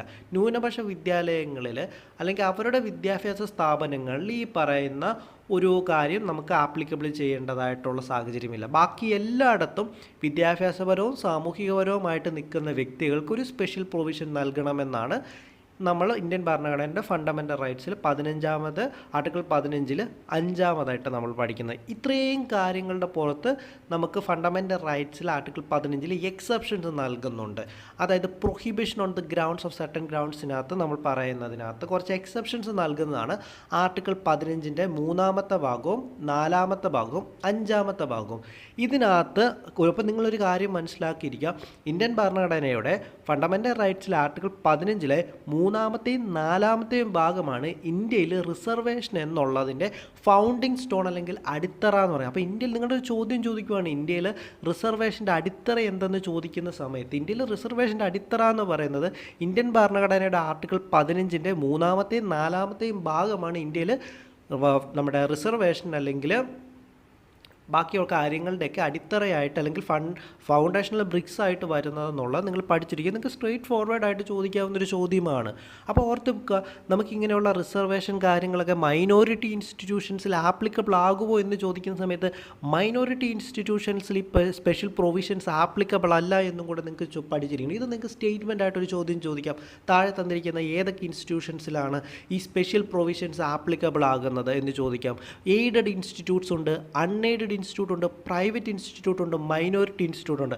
അവിടെ മൈനോറിറ്റി ഇൻസ്റ്റിറ്റ്യൂട്ട്സ് ഒഴികെ ബാക്കി എല്ലായിടത്തും ഇത് ആപ്ലിക്കബിൾ ആകുമെന്നുള്ളത് നിങ്ങൾ പഠിച്ചു വെക്കുക. കാരണം നിങ്ങൾക്ക് സ്റ്റേറ്റ്മെൻ്റ് ആയിട്ടുള്ളൊരു ചോദ്യത്തിൽ നിങ്ങൾക്ക് അതിനകത്തൊരു ഓപ്ഷൻസ് ആയിട്ട് നിങ്ങൾക്ക് വരാൻ സാധ്യതയുള്ള ഒന്നാണ്. ഓക്കെ.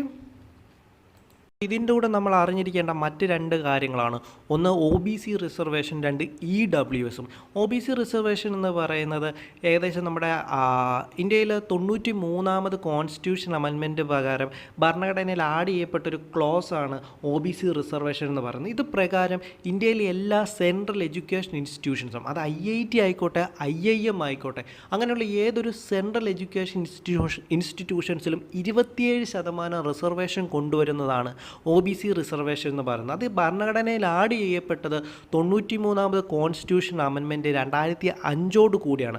അപ്പോൾ ഇതിൻ്റെ വാലിഡിറ്റി ഒക്കെ ചെക്ക് ചെയ്യാനായിട്ട് പിന്നീട് സുപ്രീം കോടതികളിൽ ഈ കേസ് വരികയും അങ്ങനെ 2008 സുപ്രീം കോടതിയിൽ ഇതിൻ്റെ വാലിഡിറ്റി ചെക്ക് ചെയ്യാൻ വന്ന സമയത്ത് സുപ്രീം കോടതി ഒരു കാര്യം വ്യക്തമാക്കുന്നുണ്ട്. ഒരു ക്രിമി ലെയർ ആഡ് ചെയ്യണമെന്നും ആ ക്രിമി ലെയറിൻ്റെ അടിസ്ഥാനത്തിൽ വ്യക്തികളെ തരംതിരിക്കണമെന്നും. അപ്പോൾ ഞാൻ ഇതിൻ്റെ കമൻറ്റ് സെക്ഷനിൽ എങ്ങനെയാണ് OBC റിസർവേഷൻ്റെ അടിസ്ഥാനത്തിൽ വ്യക്തികളെ ക്രിമി ലെയർ എന്നും നോൺ ക്രിമി ലെയർ എന്നും തരംതിരിക്കുന്നതിന് നൽകിയിട്ടുള്ള വ്യവസ്ഥകൾ ഞാൻ ഇതിൻ്റെ കമൻറ്റ് സെക്ഷനിൽ ഞാൻ ആഡ് ചെയ്ത് വെച്ചേക്കാം.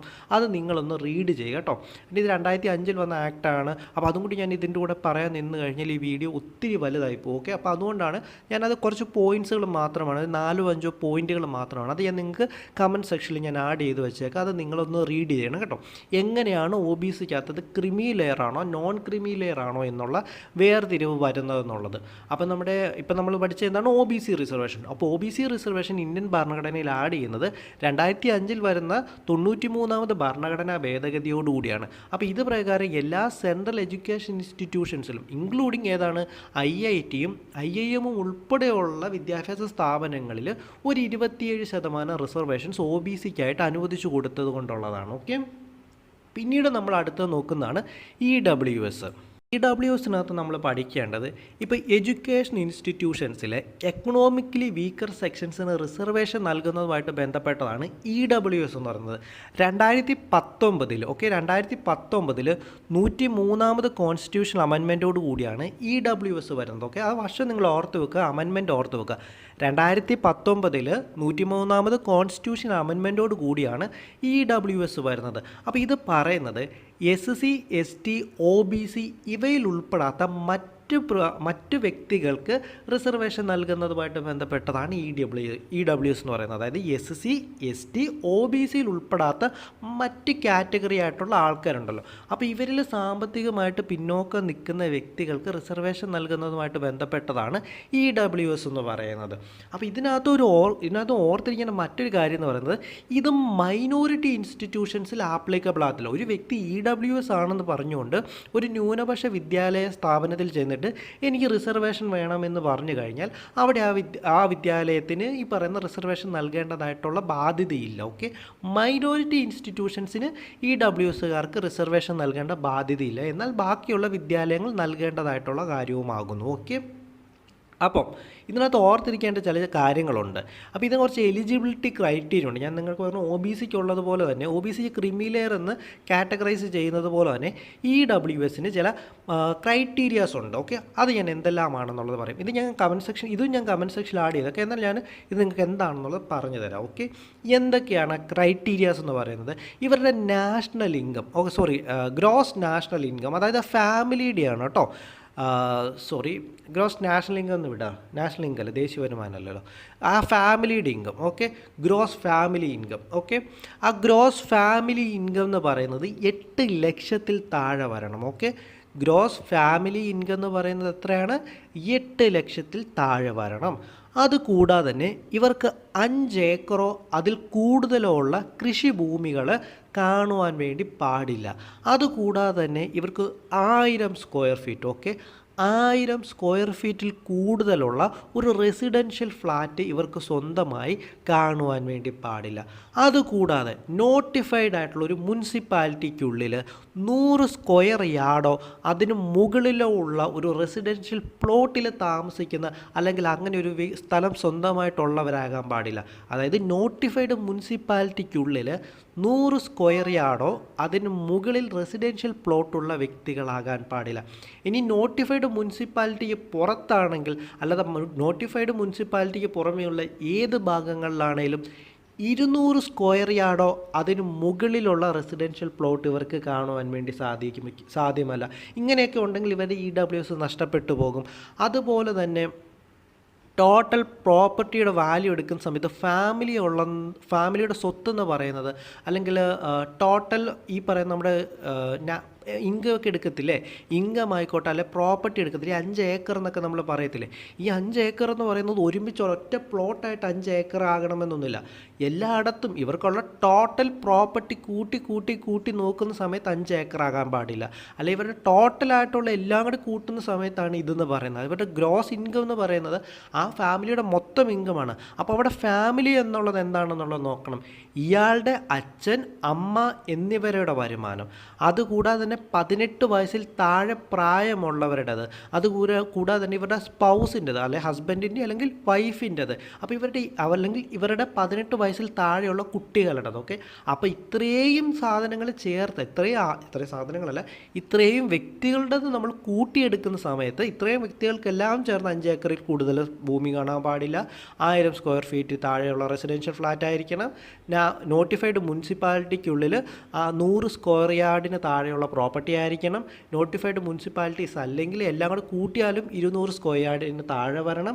അപ്പോൾ ഇങ്ങനെയുള്ള കുറേയധികം കണ്ടീഷൻസ് ഉണ്ട്. ഓക്കെ, ഇപ്പോൾ ഈ കണ്ടീഷൻസ് അല്ലെങ്കിൽ ക്രൈറ്റീരിയ കൂടെ സാറ്റിസ്ഫൈ ചെയ്യുന്ന സമയത്ത് മാത്രമേ ഒരു വ്യക്തിക്ക് EWS പ്രകാരമുള്ള റിസർവേഷൻ നിങ്ങൾക്ക് ലഭിക്കുകയുള്ളൂ. ഓക്കെ, അപ്പോൾ ഈ ക്രൈറ്റീരിയാസ് വളരെ ഇമ്പോർട്ടൻ്റ് ആണ്. അത് OBCയുടെ ആയിക്കോട്ടെ, EWSൻ്റെ ആയിക്കോട്ടെ. അപ്പോൾ ഈ 2 ക്രൈറ്റീരിയാസും ഞാൻ നിങ്ങൾക്ക് ഇതിൻ്റെ കമൻറ്റ് സെക്ഷനിൽ ഞാൻ ആഡ് ചെയ്ത് വെച്ചേക്കാം. പോയിൻറ്റ്സ് ആയിട്ട് ഞാൻ ആഡ് ചെയ്ത് വെച്ചേക്കാം. ഓക്കെ, അപ്പോൾ അതും കൂടെ നിങ്ങൾക്ക് പഠിക്കാം. അപ്പം നിങ്ങൾക്കത് ചോദിക്കും, താഴെ തന്നിരിക്കുന്നവയിൽ ഒരു വ്യക്തി EWS ആകാൻ ഏതൊക്കെ കണ്ടീഷൻസാണ് വേണ്ടതെന്നുള്ളത്. അപ്പോൾ അങ്ങനെ നിങ്ങൾക്ക് പറയുന്ന സമയത്ത് ഈ കണ്ടീഷൻസ് നിങ്ങൾക്ക് ഏതെങ്കിലും ഒരെണ്ണം തെറ്റിച്ച് തന്നിട്ട് നിങ്ങൾക്ക് ശരിയായതേത് തെറ്റായതേതെന്ന് പറഞ്ഞുകൊണ്ട് EWSൻ്റെ ഇതിലും OBCയുടെ ഇതിലും നിങ്ങൾക്ക് ചോദിക്കുവാൻ വേണ്ടി സാധ്യതയുണ്ട്. അപ്പോൾ നിങ്ങൾ അങ്ങനെ അത് വ്യക്തമായിട്ട് തന്നെ നിങ്ങൾ പഠിച്ചിരിക്കും. ഓക്കെ, അപ്പോൾ ഇതോടുകൂടി നമ്മുടെ ആർട്ടിക്കിൾ 15 കഴിഞ്ഞു. അപ്പോൾ എനിക്ക് നിങ്ങളുടെ അടുത്ത് ചെറിയൊരു റിക്വസ്റ്റ് ഉണ്ട്. എന്ന് പറയുന്നത് വളരെ ചെറിയൊരു ചാനലാണ്. നിങ്ങളുടെയൊക്കെ ഹെൽപ്പില്ല നമുക്കിത് മുന്നോട്ട് കൊണ്ടുപോവുക എന്ന് പറയുന്നത് വളരെ അസാധ്യമായിട്ടുള്ളൊരു കാര്യമാണ്. അപ്പോൾ നിങ്ങളുടെ ഹെൽപ്പൊക്കെ ഉണ്ടാകുമെന്ന് ഞാൻ പ്രതീക്ഷിക്കുന്നു. അതുപോലെ തന്നെ എന്തെങ്കിലുമൊക്കെ പോരായ്മകളുണ്ട്, ഡെഫിനറ്റ്ലി നിങ്ങളത് കമൻറ്റ് ചെയ്യുക. അത് how does that feel to me എന്നുള്ളതിനകത്ത് നിങ്ങൾ അതിന് യാതൊരു ചിന്തയും വേണ്ട. എനിക്കത് എങ്ങനെ ഫീൽ ചെയ്യുമെന്നുള്ളത് ചിന്തിക്കാതെ എന്തെങ്കിലുമൊക്കെ പോരായ്മകളുണ്ടെങ്കിൽ സ്ട്രെയിറ്റ് ഫോർവേഡായിട്ട് നിങ്ങളത് കമൻറ്റ് ചെയ്യുക. അത് നല്ലതാണെങ്കിൽ നല്ലത് കമൻറ്റ് ചെയ്യുക, മോശമാണെങ്കിൽ ഡെഫിനറ്റ്ലി മോശമായിട്ടുള്ളത് കമൻറ്റ് ചെയ്യുക. Okay, thank U. അപ്പോൾ നമുക്ക് അടുത്ത വീഡിയോ ആയിട്ട് കാണാം കേട്ടോ. അപ്പം അതിനു മുമ്പ് ഒരു കാര്യം കൂടെ. അപ്പോൾ ഇതാണ് നമ്മുടെ ഇന്ത്യൻ ഭരണഘടനയിൽ പുതുതായിട്ട് ആഡ് ചെയ്യപ്പെട്ട 2 ക്ലോസുകൾ. ഓക്കെ, ആർട്ടിക്കിൾ 15 6-ാമതും അത് കഴിഞ്ഞുള്ളതും കേട്ടോ. ഓക്കെ, ആർട്ടിക്കിൾ 16 EWS ആഡ് ചെയ്യപ്പെട്ടിട്ടുള്ളത്. അപ്പോൾ ഈ 2 കാര്യങ്ങൾ നിങ്ങൾ ജസ്റ്റ് ഒന്ന് നോക്കുക കേട്ടോ.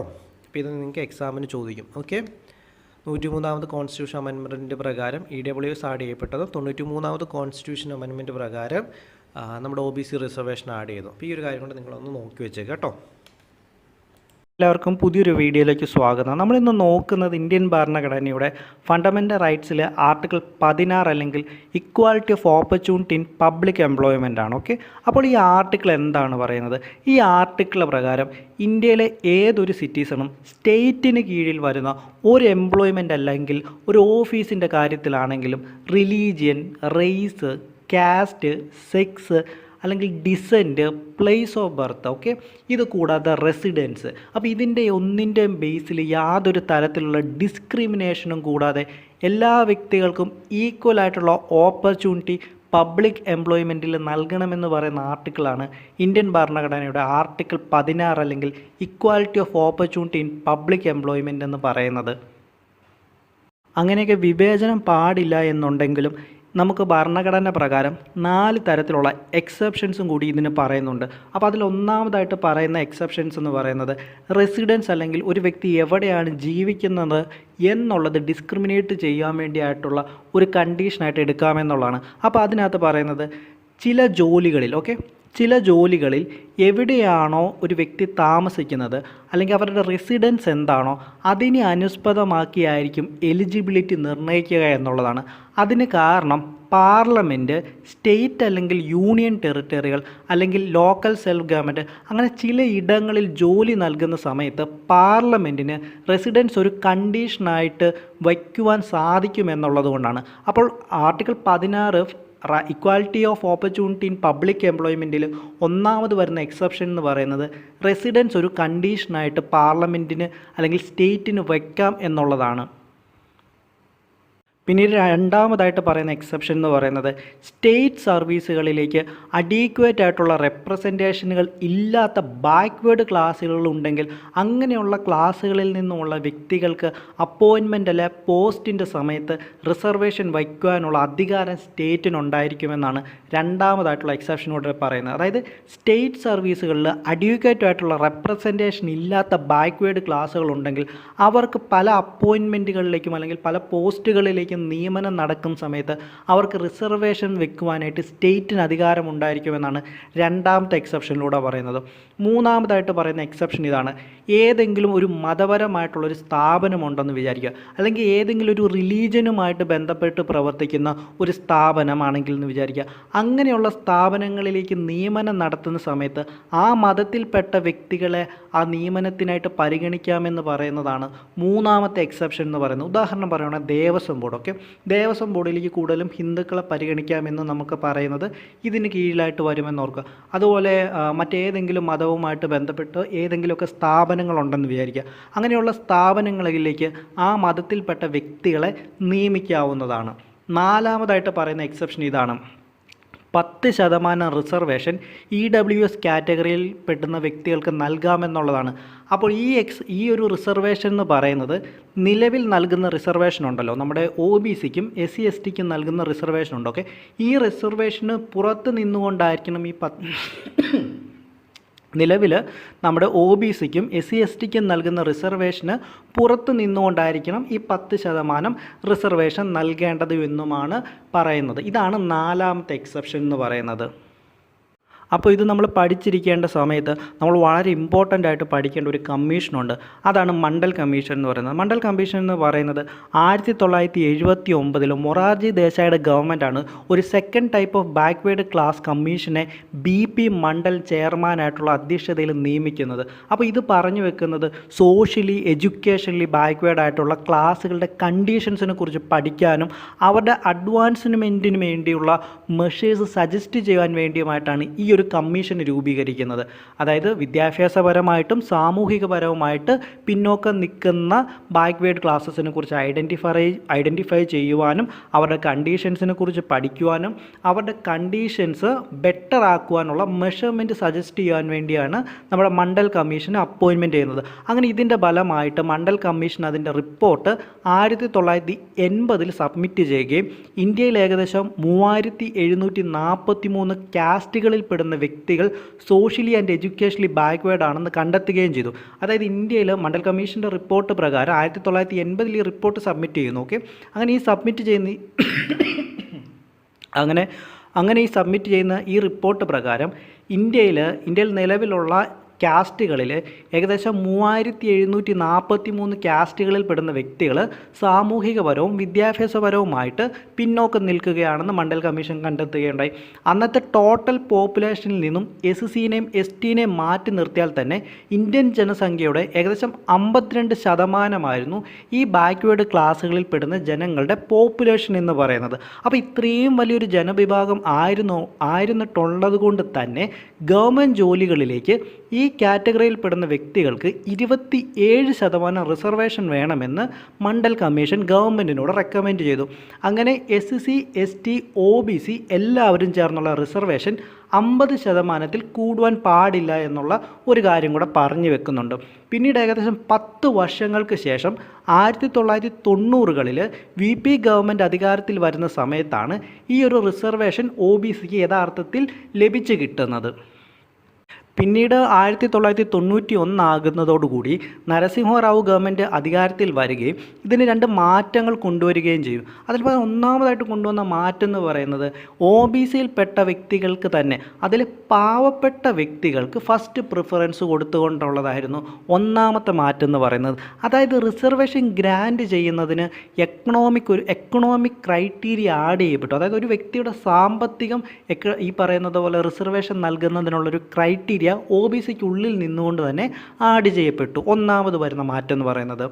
രണ്ടാമത് വരുന്ന മാറ്റം എന്ന് പറയുന്നത് നിലവിലുള്ള സ്കീമുകളിൽ ഒന്നുമില്ലാത്ത സാമ്പത്തികമായിട്ട് പുറകോട്ട് നിൽക്കുന്ന, അതായത് SCയിലും STയിലും OBCയിലും ഉൾപ്പെടാത്ത മറ്റ് ജനറൽ കാറ്റഗറി ഉണ്ടല്ലോ, അങ്ങനെയുള്ള കാറ്റഗറിയിൽ സാമ്പത്തികമായിട്ട് പിന്നോട്ട് നിൽക്കുന്ന വ്യക്തികൾക്ക് ഒരു 10% റിസർവേഷൻ ആഡ് ചെയ്യപ്പെട്ടു. ഓക്കെ, എന്നാൽ ഈ ഒരു ക്ലോസ് ആഡ് ചെയ്യുന്നതിനോട് പ്രകാരം അങ്ങനെ ഈ ഒരു പ്രൊവിഷൻ വന്നതിന് പിന്നാലെ വളരെ പ്രശസ്തമായിട്ടുള്ളൊരു കേസ് ഇന്ത്യയിൽ വരുന്നുണ്ട്.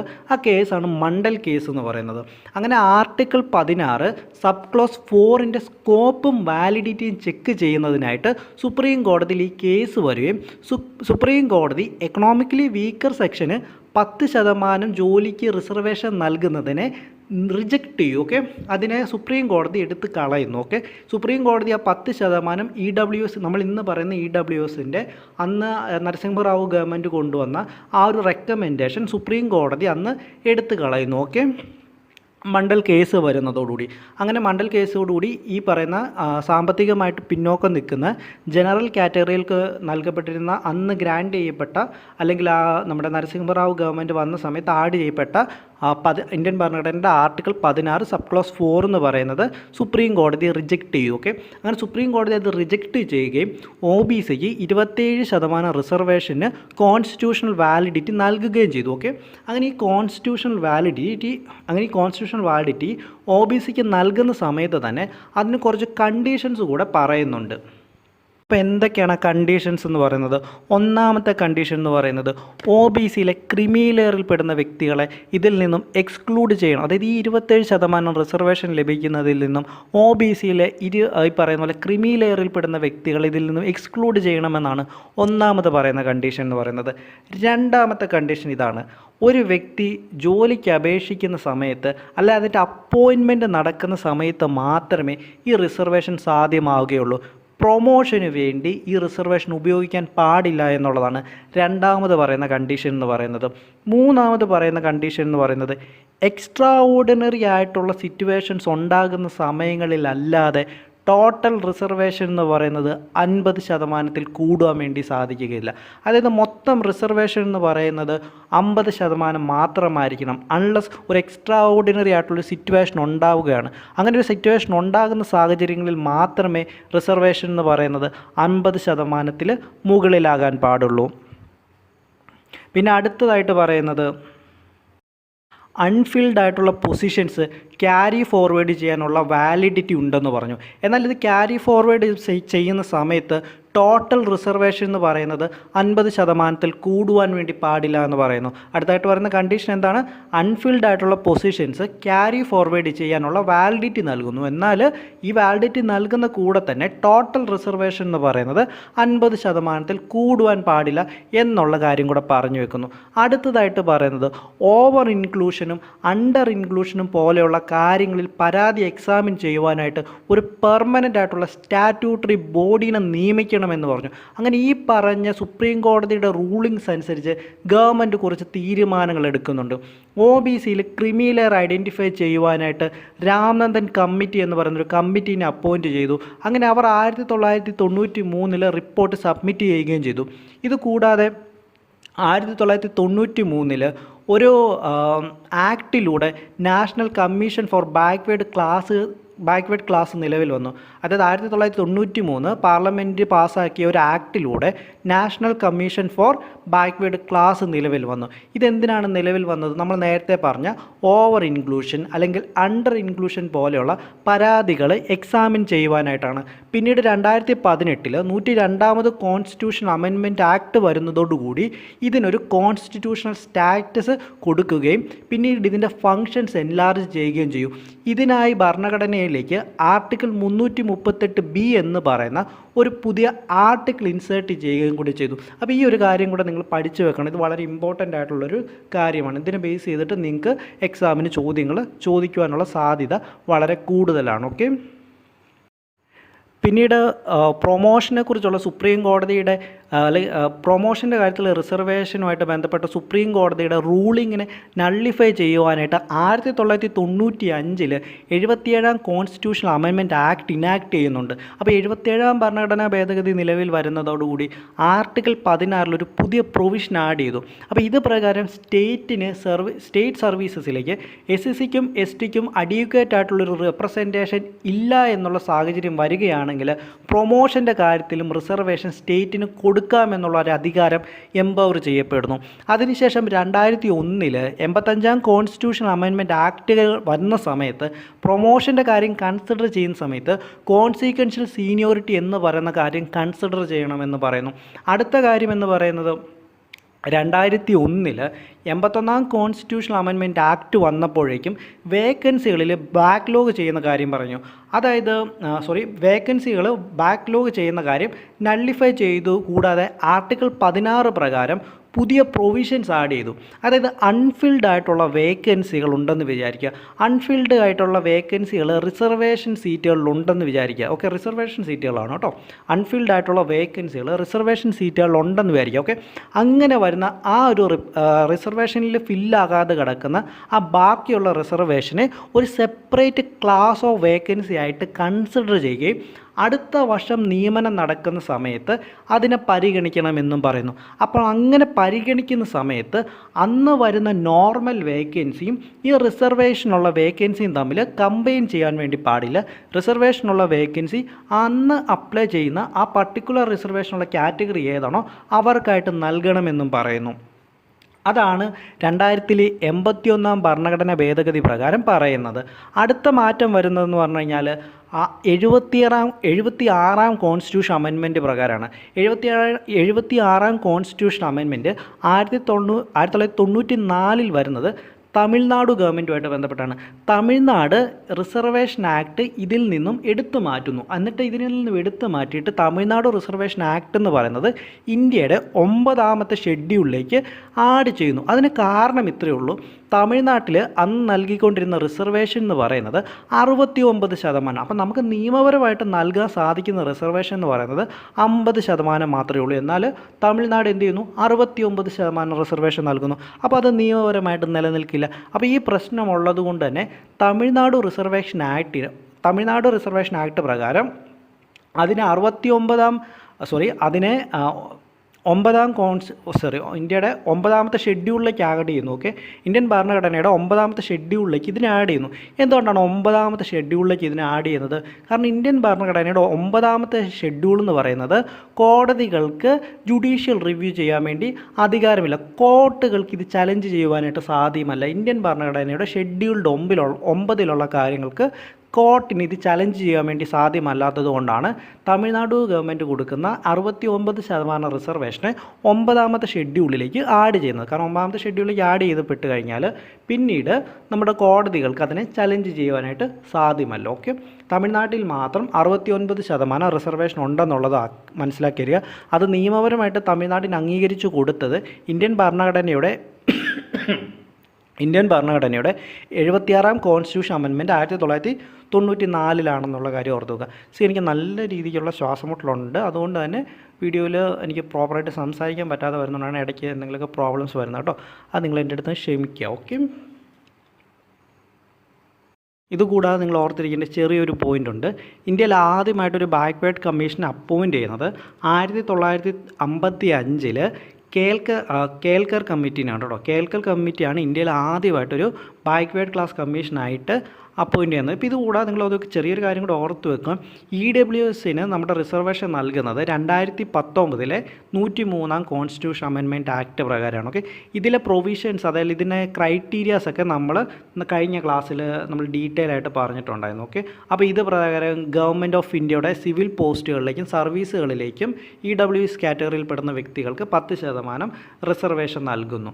ഓക്കെ, ക്രൈറ്റീരിയ നമ്മൾ നേരത്തെ കഴിഞ്ഞ ക്ലാസ്സിൽ പറഞ്ഞിട്ടുണ്ട്. ഓക്കെ, ഇതിൽ ചില മാറ്റങ്ങളുള്ളത് എന്താണെന്ന് വെച്ച് കഴിഞ്ഞാൽ സയൻറ്റിഫിക്കൽ ആൻഡ് ടെക്നിക്കൽ പോസ്റ്റിലേക്ക് വരുന്നവർക്കാണ്. ഓക്കെ, അപ്പോൾ ഇവർക്ക് കൊടുക്കുന്ന പോസ്റ്റുകൾ അനുസരിച്ച് എപ്പോഴും ഗ്രൂപ്പ് എ സർവീസുകൾക്ക് കൺസിഡർ ചെയ്യുന്ന സമയത്ത് ലോവർ ഗ്രേഡിന് മുകളിലുള്ള പോസ്റ്റുകൾ ആകണം എന്നൊരു ക്രൈറ്റീരിയ ഉണ്ട്. ഓക്കെ, കൂടാതെ ഇവരെ സയൻറ്റിഫിക് ആൻഡ് ടെക്നിക്കൽ എന്ന് ക്ലാസിഫൈ ചെയ്തിട്ടുണ്ടായിരിക്കുകയും വേണം. അപ്പോൾ ഈ ഒരു കാര്യം കൂടെ ഒന്ന് ഓർത്ത് വെക്കുക. അപ്പോൾ ഇത്രയും കാര്യങ്ങളേ ഉള്ളൂ നമുക്ക് ഇന്ത്യൻ ഭരണഘടനയുടെ ആർട്ടിക്കിൾ 16 പഠിക്കുവാൻ വേണ്ടി. ഓക്കെ, അപ്പോൾ ഞാൻ പറയുന്നത് പോലെ എല്ലാവരും നന്നായിട്ട് പഠിക്കുക കേട്ടോ. എനിക്ക് നല്ല രീതിക്കുള്ള ശ്വാസം മുട്ടലുണ്ട്. ഓക്കെ, അപ്പോൾ അതുകൊണ്ട് തന്നെ എനിക്കറിയാം ഞാൻ ആഗ്രഹിക്കുന്നത് പോലെ അത്ര പെർഫെക്റ്റ് ആയിട്ടൊന്നുമില്ല. ഓക്കെ, എങ്കിൽ നിങ്ങൾ വീഡിയോയ്ക്കുള്ള പോരായ്മകളുണ്ടെങ്കിൽ പോരായ്മകൾ തീർച്ചയായിട്ടും കമൻറ്റ് ചെയ്യുക. അതുപോലെ തന്നെ എന്തെങ്കിലും നല്ലതായിട്ട് തോന്നുന്നുണ്ടെങ്കിൽ നല്ലതായിട്ടും കമൻറ്റ് ചെയ്യുക. മാക്സിമം നിങ്ങൾ വീഡിയോ മുഴുവനായിട്ട് കാണാൻ ശ്രമിക്കുക. അതേ വീഡിയോ അവസാനമാണ് പറയുന്നത്, നിങ്ങൾ വീഡിയോ മുഴുവനായിട്ടും കണ്ടിട്ടുള്ളതെന്നുള്ള പ്രതീക്ഷയിൽ. ഓക്കെ, അപ്പോൾ അതുപോലെ നിങ്ങൾക്ക് സജഷൻസ് ഉണ്ടെങ്കിലും പോസിറ്റീവ്സും നെഗറ്റീവും ഒക്കെ നിങ്ങൾ കമൻറ്റ് ചെയ്യുക കേട്ടോ. Okay, thank U.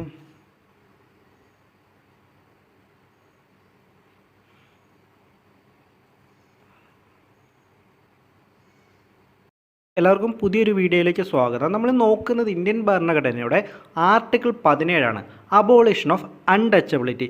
ഇന്ത്യൻ ഭരണഘടനയിൽ മഹാത്മാഗാന്ധിക്ക് ജയ് വിളിച്ചുകൊണ്ട് നമ്മൾ പാസ്സാക്കിയ നിയമമാണ് ഇന്ത്യൻ ഭരണഘടനയുടെ ആർട്ടിക്കിൾ 17 എന്ന് പറഞ്ഞാൽ. അപ്പോൾ ഇത്തരത്തിൽ കുറേയധികം കാര്യങ്ങളിൽ അൺടച്ചബിലിറ്റിക്കുള്ള മെഷേഴ്സിനെ കുറിച്ച് പറയുന്നുണ്ട്. ഓക്കെ, അതെന്തൊക്കെയാണെന്ന് നമ്മൾക്ക് മുന്നോട്ട് പോകുന്ന സമയത്ത് നോക്കാം.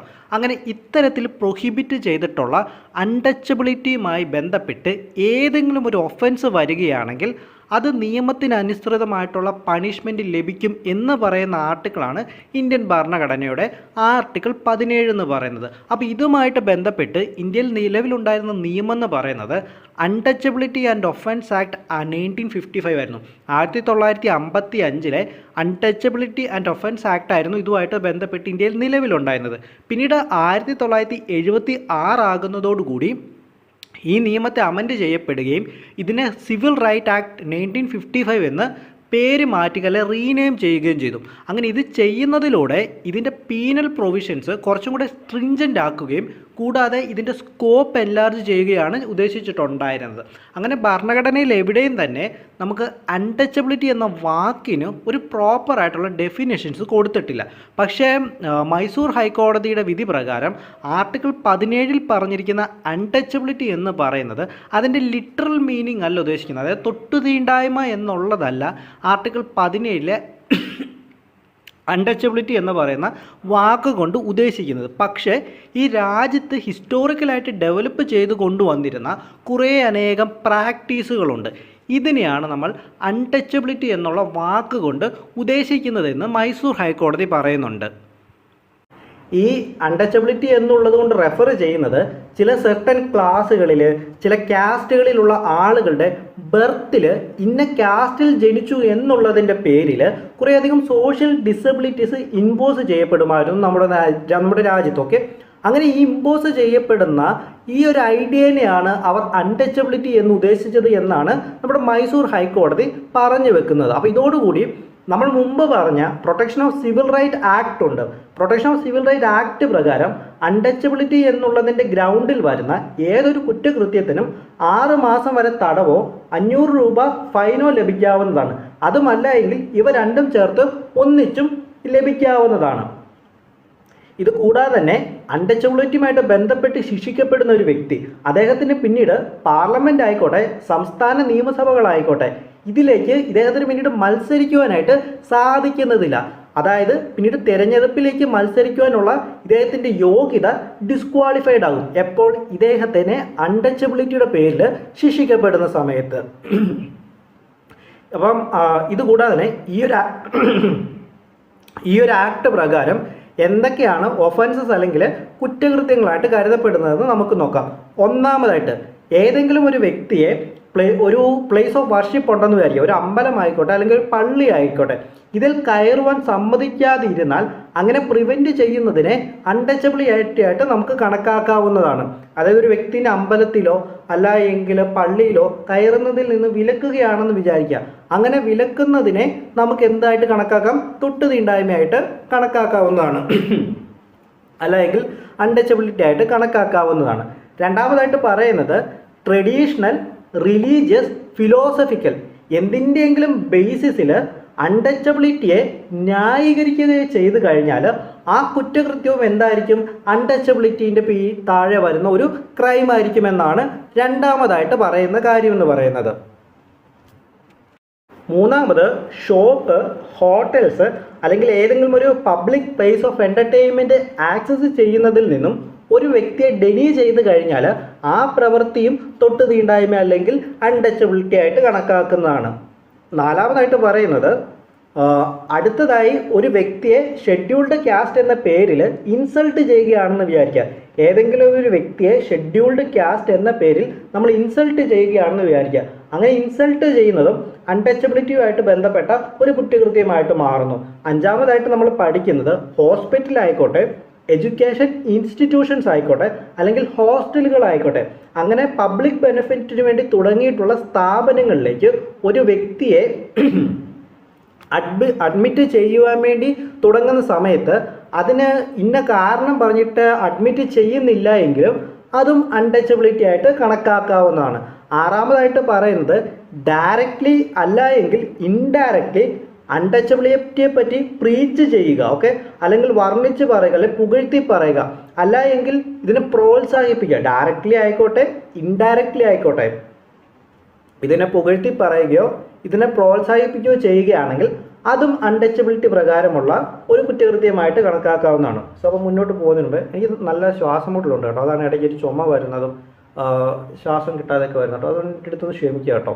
ഓക്കെ, മുന്നോട്ട് പോകുമ്പോൾ കുറയുമായിരിക്കും. ഓക്കെ, അപ്പോൾ ബാക്കി നമുക്ക് പോകാം. അപ്പോൾ ഇനി ഏഴാമതായിട്ട് പറയുന്നത്, ഏതെങ്കിലും ഒരു വ്യക്തി സാധനങ്ങൾ വിൽക്കുവാനല്ല എങ്കിൽ അതിൻ്റെ സർവീസസ് റെൻഡർ ചെയ്യുവാൻ റെഫ്യൂസ് ചെയ്യുന്ന സമയത്തും നമുക്ക് എന്തായിട്ട് കണക്കാക്കാം, അതും അൺടച്ചബിലിറ്റി ആയിട്ട് കണക്കാക്കാം.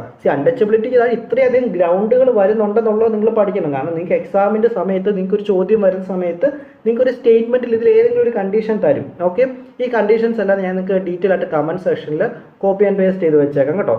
അപ്പോൾ അത് നിങ്ങൾ ഇതിൻ്റെ കൂടെ ഒന്ന് റീഡ് ചെയ്യണം, ഈ പറയുന്ന കണ്ടീഷൻസും എക്സ്ട്രാ. ഇതൊക്കെ ലക്ഷ്മികാന്തിൻ്റെ ടെക്സ്റ്റ് ബുക്കിലുണ്ട്, എങ്കിലും ഞാൻ നിങ്ങൾക്ക് കമൻറ്റ് സെക്ഷനിൽ ഒന്ന് ഞാൻ പിൻ ചെയ്ത് വെച്ചേക്കാം. ഓക്കെ ഓക്കെ അപ്പോൾ ഇത്രയും കാര്യങ്ങളെക്കുറിച്ചുള്ള പ്രൊട്ടക്ഷനാണ് നമ്മുടെ പ്രൊട്ടക്ഷൻ ഓഫ് സിവിൽ റൈറ്റ് ആക്ടിൽ പറഞ്ഞിട്ടുള്ളത്.